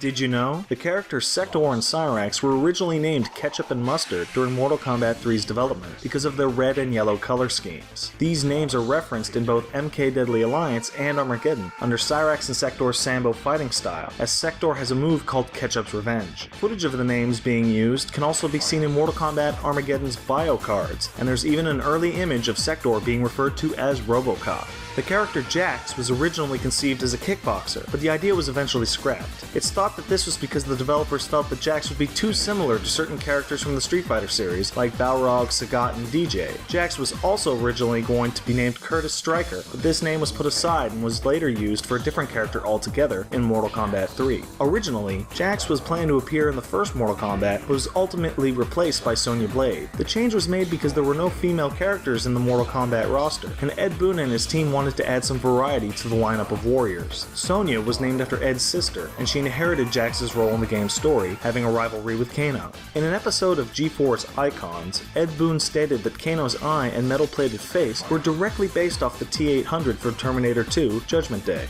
The ninja Rain was originally a red herring created by Mortal Kombat's developers. In the arcade version of Ultimate Mortal Kombat 3, a character called Rain could be seen for a second in the game's attract mode, and seemed to be fighting as a playable character. Rain's inclusion there was a joke, and was intended to spark fan rumors and efforts to try and unlock him in the game. Fans eventually gave up searching for ways to find the elusive warrior, and came to the realization he was another example of the developers having fun with rumors and secrets. The font used to display his name is slightly different than other characters, and this is possibly a hint that he wasn't real at all at the time. In the console versions of the game, however, he was eventually made playable anyway. The fact that his name is Rain, that he wears purple, and he later turned out to be a prince, is a reference to the album Purple Rain by Prince.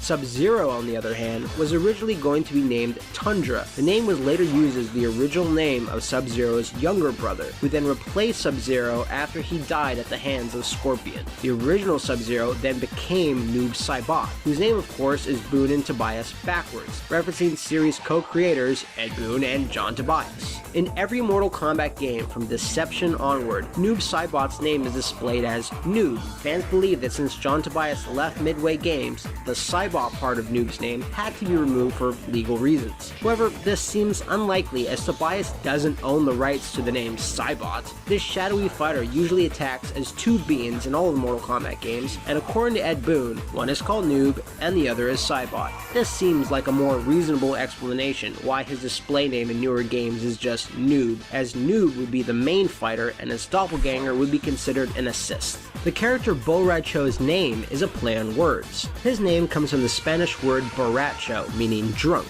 His sloppy nature and his drunken fist-fighting style also sprung from this idea. The character of Baraka has an appearance that was based on a mask of the vampire Nosferatu. The developers modified the mask, painting it to look more horrifying, and added false fingernails to extend the teeth. Early art also shows alternate Baraka designs as a human ninja wielding hook swords. These hook swords were later passed on to Cabal in MK3 and quickly became his signature weapon. Shao Kahn was originally going to have the same animalistic teeth as Baraka, but the idea was eventually dropped because the developers wanted Outworld to have a greater variety of races other than just the Tarkatan horde. Shao Kahn was digitally resized to be taller in MK2, making him tower over the other characters. This was actually necessary as the actor playing Shao Kahn, Brian Glynn, wasn't very tall to begin with. There's even a group photo of Glynn and the game's developers where Ed Boon appears to stand up around 2 inches taller than the mighty ruler of Outworld. The lead character in Mortal Kombat Deception is named Shujinko. His name is derived from Japanese, and his literal translation into English is protagonist. When Shujinko travels to both the Chaos Realm and the Nether Realm in the game's Conquest mode, a few characters seem to be speaking in a garbled language. They're actually talking backwards, and are saying things like, I am talking backwards. Spooky, isn't it? Drink milk. Get plenty of sleep. Listen to your parents. Do your homework. If you have decoded this, you had way too much time on your hands, my friend. It is said that John Vogel is a genius. John Vogel is a genius. Those last two comments were about Mortal Kombat series developer John Vogel. Vogel is an artist who has worked on the franchise since its inception, and his mention in the audio clips were likely just a fun in-joke. Reiko is not Shao Kahn, though sometimes he secretly wears the Emperor's helmet. This audio is a reference to fan reactions about Raiko's ending in Mortal Kombat 4. In the console versions of the game, Raiko's ending showed him walking through a portal into Shao Kahn's throne room and putting on Kahn's helmet. Though the ending was just a joke by developers, many fans thought the ending was stating that Raiko and Shao Kahn were canonically the same person, or that Raiko had managed to overthrow the Emperor. This same scenario was also joked about specifically in a mission where Shao Kahn sends Raiko a warning after hearing a rumor that he had been regularly sneaking into his chamber to wear his helmet.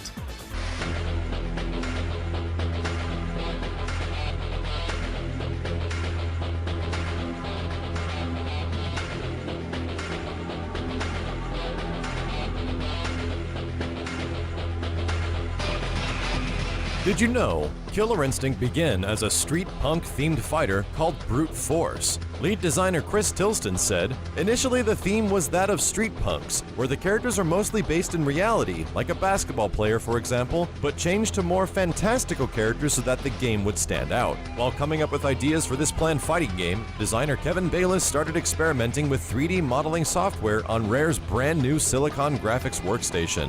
In 1993, Rare showed Nintendo a tech demo of a boxing game with 3D pre-rendered graphics, and pitched the idea to create a new Donkey Kong game using the same technology. Nintendo was so impressed that they asked to see what else Rare was working on with the 3D style. Rare then showed off some character designs that Bayless had been modeling, and as a result, Nintendo gave Rare the support they needed to develop Killer Instinct. One of the designs was a robotic ninja with a ponytail that was later developed into Fulgore, the character TJ Combo developed out of the boxing game prototype, which was also modeled by Bayless. Some of the character designs, specifically Glacius and Cinder, were created after Rare started experimenting with shading and creative effects in the modeling software. It's also rumored that the special effects seen in Terminator 2 Judgment Day and of course the T-1000 were a direct inspiration for the Glacius and Cinder distinct visuals. If true, this would be an amazing coincidence, as actor who played the T-1000, Robert Patrick, starred in 1987's Behind Enemy Lines, which was originally titled Killer Instinct. In an interview at KillerInstinctCentral.com, Kevin Bayless mentioned that Cinder was originally more lava-based than fire-based, and that he had even been considering giving Cinder the ability to swap back and forth between the two modes. Orchid went through drastic changes during development as well. She originally had a red outfit and blonde hair, and went by the names Roxy Rave and then Wanda. Riptor was named Toxin at one point, Spinal was called Argo, and TJ Combo was formerly named Mr. Fist. Cinder went through the most changes, with the names Meltdown, Magma, Heat Shade, and Pyrotech. In fact, Cinder's name was being changed up until the 11th hour of development. There is even arcade data voice clips of the famous Killer Instinct announcer saying Heat Shade and Pyrotech. Heat Shade, Pyrotech. Saberwolf is named after one of Rare's earliest successes back when the company was called Ultimate Play the Game. Saberwolf was released on the ZX Spectrum in 1984 and then later on the Game Boy Advance in 2004. Spinal's design, and especially his ending cinematic, are an homage to the skeleton warriors featured in the Ray Harryhausen film Jason and the Argonauts. Spinal's ending shows him storming onto the Hollywood scene and acting in a movie backdrop that looked incredibly similar to one of the sets in the 1963 classic. Idol's ending cinematic is a reference to Blanca's long-lost mother ending cinema from Street Fighter II, but instead of Idol embracing his mother, he clubs her. Chief Thunder's ending cinematic had been the source of confusion regarding Spinal's backstory. In Spinal's character bio, it states the undead skeleton is over 2,000 years old, recreated with cell regeneration technology by the evil Ultratech Corporation. However, in Chief Thunder's ending, it's implied that Spinal is the warrior chief's missing brother Eagle. The Killer Instinct comic series muddies the water even further when it's revealed that Fulgor is actually Eagle, wearing a cybernetic suit brainwashed by Ultratech. The Killer Instinct arcade cabinet was the first of its kind. It required an entire hard disk drive to store the FMV sequences and CD quality audio. Killer Instinct was promoted as if it ran on Nintendo's Ultra 64 hardware. However, this was simply a marketing ploy. In reality, the Killer Instinct arcade boards were custom-made and co-designed by Rare and Midway. Animations in the original arcade version were produced using an early motion capture system. The archaic motion capture suit was apparently quite temperamental. Lead designer Chris Tilston stated they didn't even have the final hardware and that the technology of the suit was still being worked on. When it came to time of capture for Orchid's animations, designer Kevin Bayless told Retro Gamer, Louise Stamper got suited up for some of the Orchid animations so that she could walk like a lady for the cutscenes. I even remember attempting to walk like a woman wearing high heels in the suit, but it looked a little dodgy to say the least. Rare didn't have high hopes for the success of Killer Instinct, especially after the failure a few years earlier of their previous arcade game, Battletoads. But the cutting-edge graphics, unique fighting engine, and outlandish cast made Killer Instinct a massive hit. According to designer Chris Tilston, weekly arcade reports revealed exactly how commercially successful the game was becoming. Although the Killer Instinct arcade machine was highly expensive for its time, some arcades would take over $1,000 a week in a single cabinet. It wasn't long before the machines had even paid for themselves. The fighting game crowd embraced the new game wholeheartedly, but a few serious game-breaking exploits were discovered by these new fans. The bugs and glitches could be attributed to a rumor that the two main playtesters for Killer Instinct absolutely despised fighting games. The most famous exploit, of course, belongs to Cinder, who could easily perform an infinite combo that could not be broken. The issue got so out of hand that a ROM update had to be issued for the game, and back in 1994, Nintendo had to send a team to manually travel and install the update to every single Killer Instinct machine, all 17,000 of them. Did you know?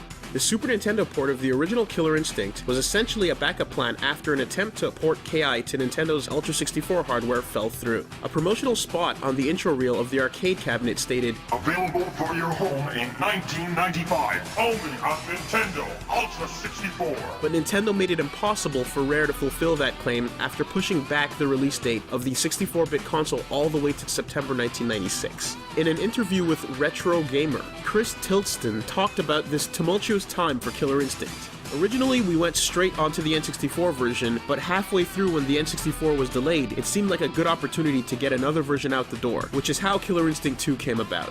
The Super Nintendo port, however, was a bit of a downgrade. Because of the hardware restrictions of the 16-bit console, 80% of character animation was gutted down to keyframes only for special moves and attacks. Not surprisingly, the Game Boy port of Killer Instinct also took a big hit from the downporting process. Aside from the obvious difference between a giant hard drive-based CG arcade fighting game being shrunk down to fit on a black and white handheld machine from 1989, the Game Boy roster also cut out Cinder and Riptor, similar to how Killer Instinct 2 cut Cinder, Riptor, and Thunder from its lineup. The decision to remove these characters in Killer Instinct 2 has never been officially stated, but character usage data culled from the original arcade game might have been a contributing factor. Spinal was almost dropped from KI2 as well due to a lot of players feeling he was hard to use in the first game, but Rareware instead decided to take this on as a challenge, so they took the Undead Warrior back to the drawing board and drastically changed the way he played for the sequel. The replacement characters of Tusk, Maya, and Kim Woo were chosen to add more variety to the roster, which is something the time-hopping storyline in KI2 afforded Rare. Kim Woo and Maya were created to up the female presence, which was exclusively being carried by Orchid in the first game. Killer Instinct 2's characters also had surprisingly elaborate backstories, which were interconnected with each other. This enabled the player to uncover different endings depending on who they killed or didn't kill during their playtime. If the player selected Orchid and killed Jago, she'll be temporarily victorious, but also saddened by the revelation that Jago was actually her brother, whom she had never met. Some endings were even more obscure, like how a player needed to destroy a crumbling stone well in Saberwolf stage while playing as Glacius to find the location that hid his kidnapped alien buddies.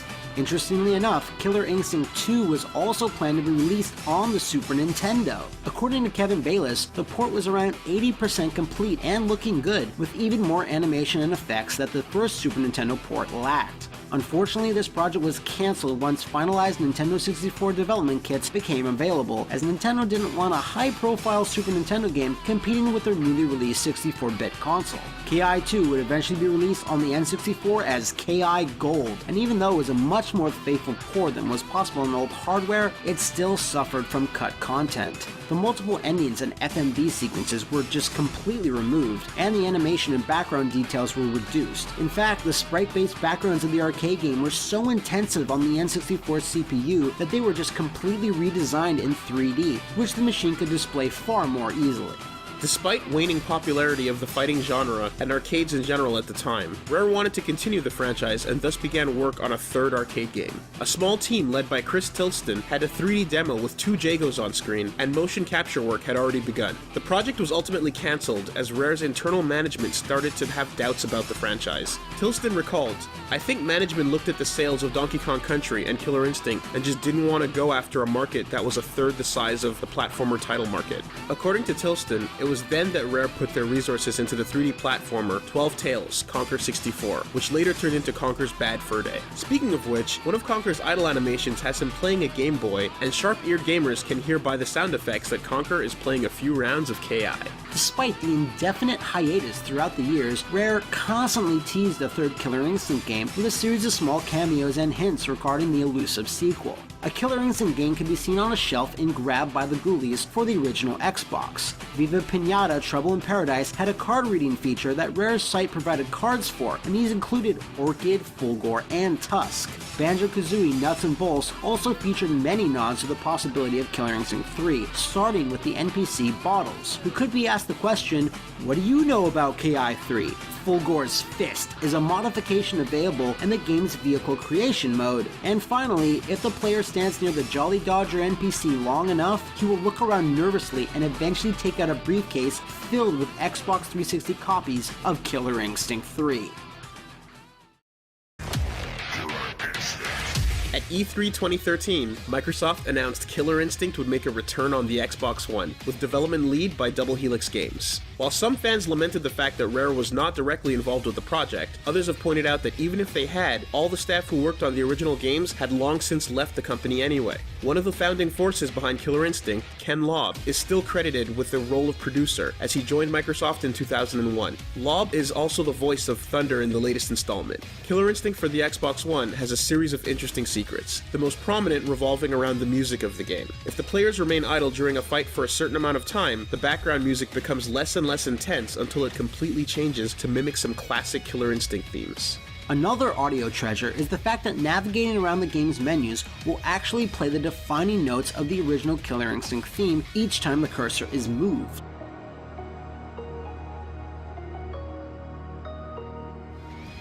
All of this is due to the game's composer, Mick Gordon, being a big fan of the original games and sought to pay as much homage to the original audio design as possible. Gordon also revealed on Twitter that Spinal's new theme was a global effort that combined the talents of over 20 people across 5 countries over the course of 3 months.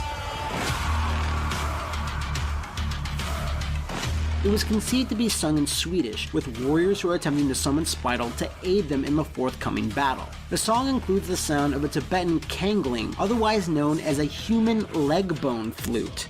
There are some hidden details in Fulgor's various costume options. His main outfit features an Ultratech logo on his chest that can be seen during his Devastation Beam animation. On Color 4, the logo changes to a double helix logo. Color 5 has an Xbox 360 logo. Classic Fulgor's Color 4 has a Rareware logo on the underside of his chest plate, and Classic Color 5 has the logo of the original Xbox.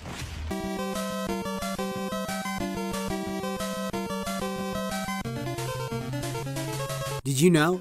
Double Dragon drew inspiration from the series director Yoshihisa Kishimoto's real life. Kishimoto's fascination with making action games stemmed from his own experiences as a teenager, where he'd get involved in fights at school on a daily basis. This led to the creation of the Kunio character and the franchise, who was first seen worldwide in the NES brawler River City Ransom.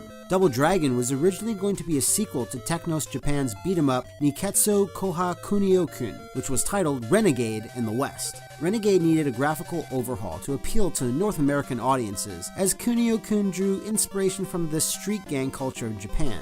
The localization process was expensive and slow, so when Kishimoto started development of a follow-up, his supervisors asked him to change direction and make a game that would have appeal in all territories. Originally intending to create a direct sequel to Kunio-kun, Kishimoto looked at a variety of sources for inspiration. 2 of the most notable influences were action movie star Bruce Lee and the post-apocalyptic world seen in Mad Max. In an interview with Retro Gamer magazine, Kishimoto stated, "When I was a child, I saw Bruce Lee movie Enter the Dragon. I became his biggest fan. He made the most incredible action movies in the world, and I wanted to become like him and create the most incredible action games in the world." The 2 heroes of the franchise, Billy and Jimmy Lee, have referential names. Billy Lee is a combination of Bruce Lee and his character in the film Game of Death, Billy Lowe, and Jimmy was named after popular Led Zeppelin guitarist Jimmy Page. The background stages and roving gangs seen in Double Dragon were modeled after the gritty world of Mad Max, which was popular in Japan during the late 80s. Double Dragon was a technical marvel when it released in arcades in 1987, as it was one of the first games of its type to feature long scrolling backgrounds without jarring transitions or scene changes. Each mission, from the streets to the factory all the way to the final hideout, segued into each other without a drop in the action.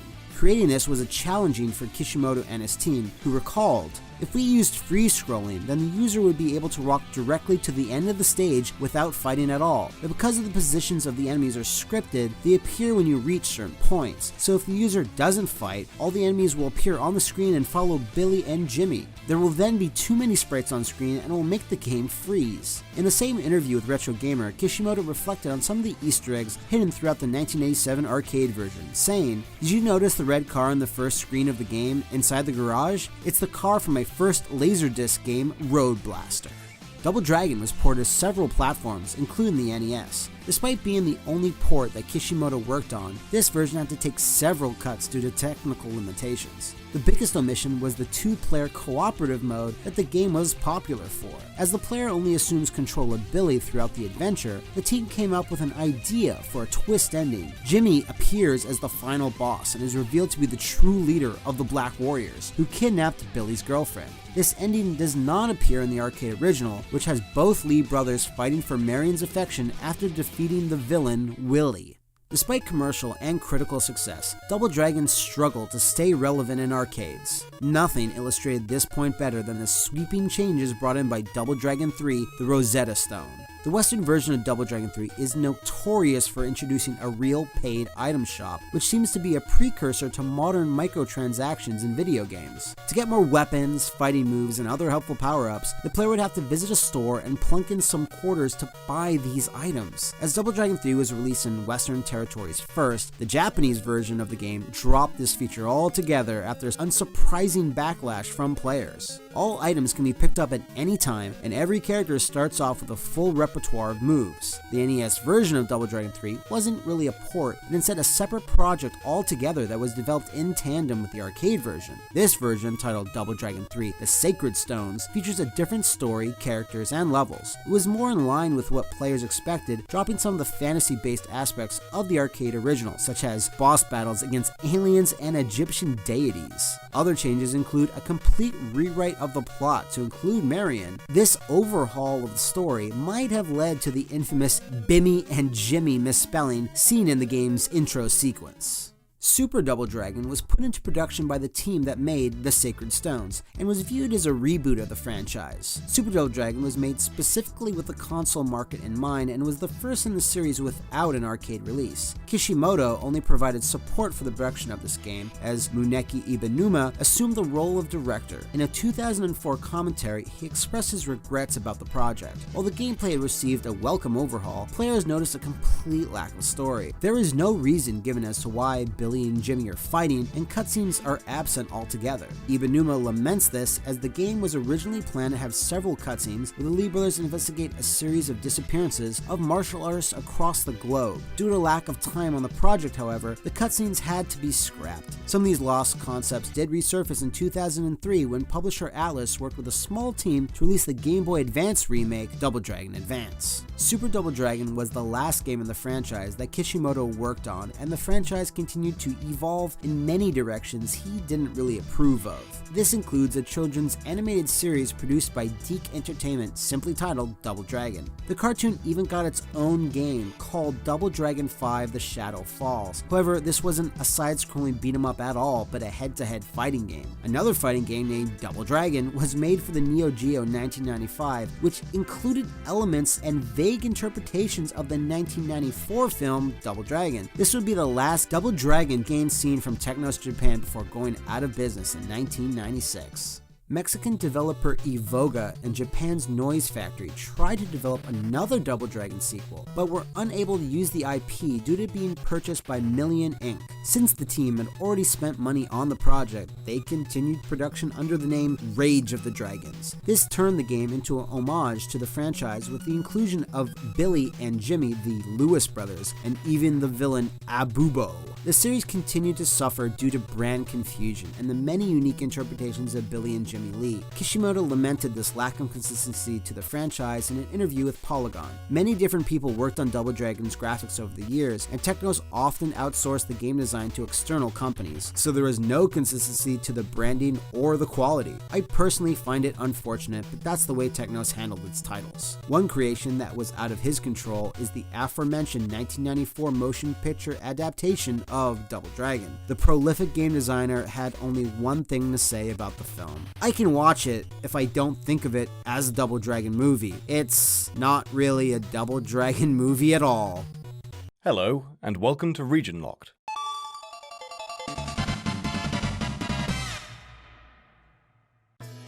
Those of you who have played the Tekken series will know that several secret characters can be unlocked in the games. However, not many reach the same levels of obscurity as Gon from Tekken 3. It may surprise some to learn of Gon's origins, as prior to Tekken's conception, Gon was the star of his own game. Gon was developed by Toze, best known for their work on various licensed games such as Dragon Ball. The title was released at the end of 1994 for the Super Nintendo and was published by Bandai. It's a simple platformer starring Gon, an incredibly small orange dinosaur with a head disproportionate to the rest of his body. Gon can attack in 3 different ways: a bite, a tail whip, and a headbutt. Gon can also double jump, and by tapping the same button, use additional stamina to fly, albeit inefficiently. The game controls differently to most standard platformers, in that when Gon jumps, he's unable to change his momentum until he performs a second jump or attempts to fly. This makes traversing stages somewhat tricky. On top of that, headbutting uses Gon's momentum. In other words, running will help the headbutt attack cover more ground. The player progresses through stages by defeating all enemies on the screen, finding a doorway, and walking through. Some maps are designed to be open and straightforward, while others require navigation. The game has no HUD and almost no music. Instead, the game utilizes silence and ambiance given by sound effects. While there are some natural sounds, most sounds are made with percussion instruments when Gon attacks or moves. Aside from the title sequence, music is only introduced when Gon is badly injured. It becomes more frantic the more damage is received, and as Gon gets angrier and angrier.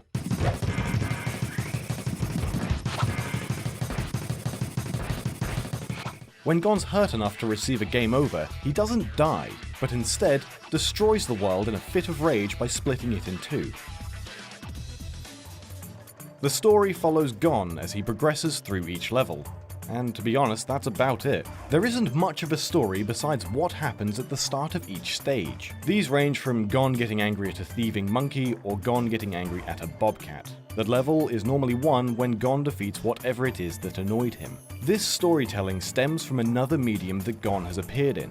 Gon was originally a manga series created by Masashi Tanaka that followed the daily activities of Gon, who survived the extinction of his species and is the last remaining dinosaur. He has surprising strength for his size, and armor-like skin that lets him safely take a beating from some of the largest of predators. The series later received a TV adaptation with CG graphics. In 2005, plans were made for the production of a Gon movie. Moto Sakibara, co-director of Final Fantasy Spirits Within, was to direct the film. The original press release from Sprite Animation Studios slated the film for a 2007 release, but no news was published after this initial announcement. Although Gon has appeared in several products, he's best known to Westerners from his spot as a guest fighter in Tekken 3. Unlocked through the Tekken Ball minigame, Gon is seen as an odd fit for the series due to his small stature and bizarre fighting style. Gon's video game career wasn't finished with Tekken 3 though. In 2012, he received another Japan-exclusive game, Gon Baku Baku Baku Baku Adventure. The game is a typical action platformer making use of a 2.5D camera angle. The reason Gon's Super Nintendo game didn't receive a release in the US is likely due to his obscurity. In Japan, Gon is a highly praised series of comics. In the US, however, the first printing of the series didn't occur until 1996, 2 years after the game's initial release. By that time, the Super Nintendo was reaching the end of its life cycle. Interestingly, the game is completely absent of text. This is with the exception of the menu and continue screens, which are already in English. This means the game would have been easy to localize, but was almost guaranteed to have poor sales. Its lack of text emulates the most praised aspect of the original manga, which also lacks words. It makes the series open to people of any language and reading capability.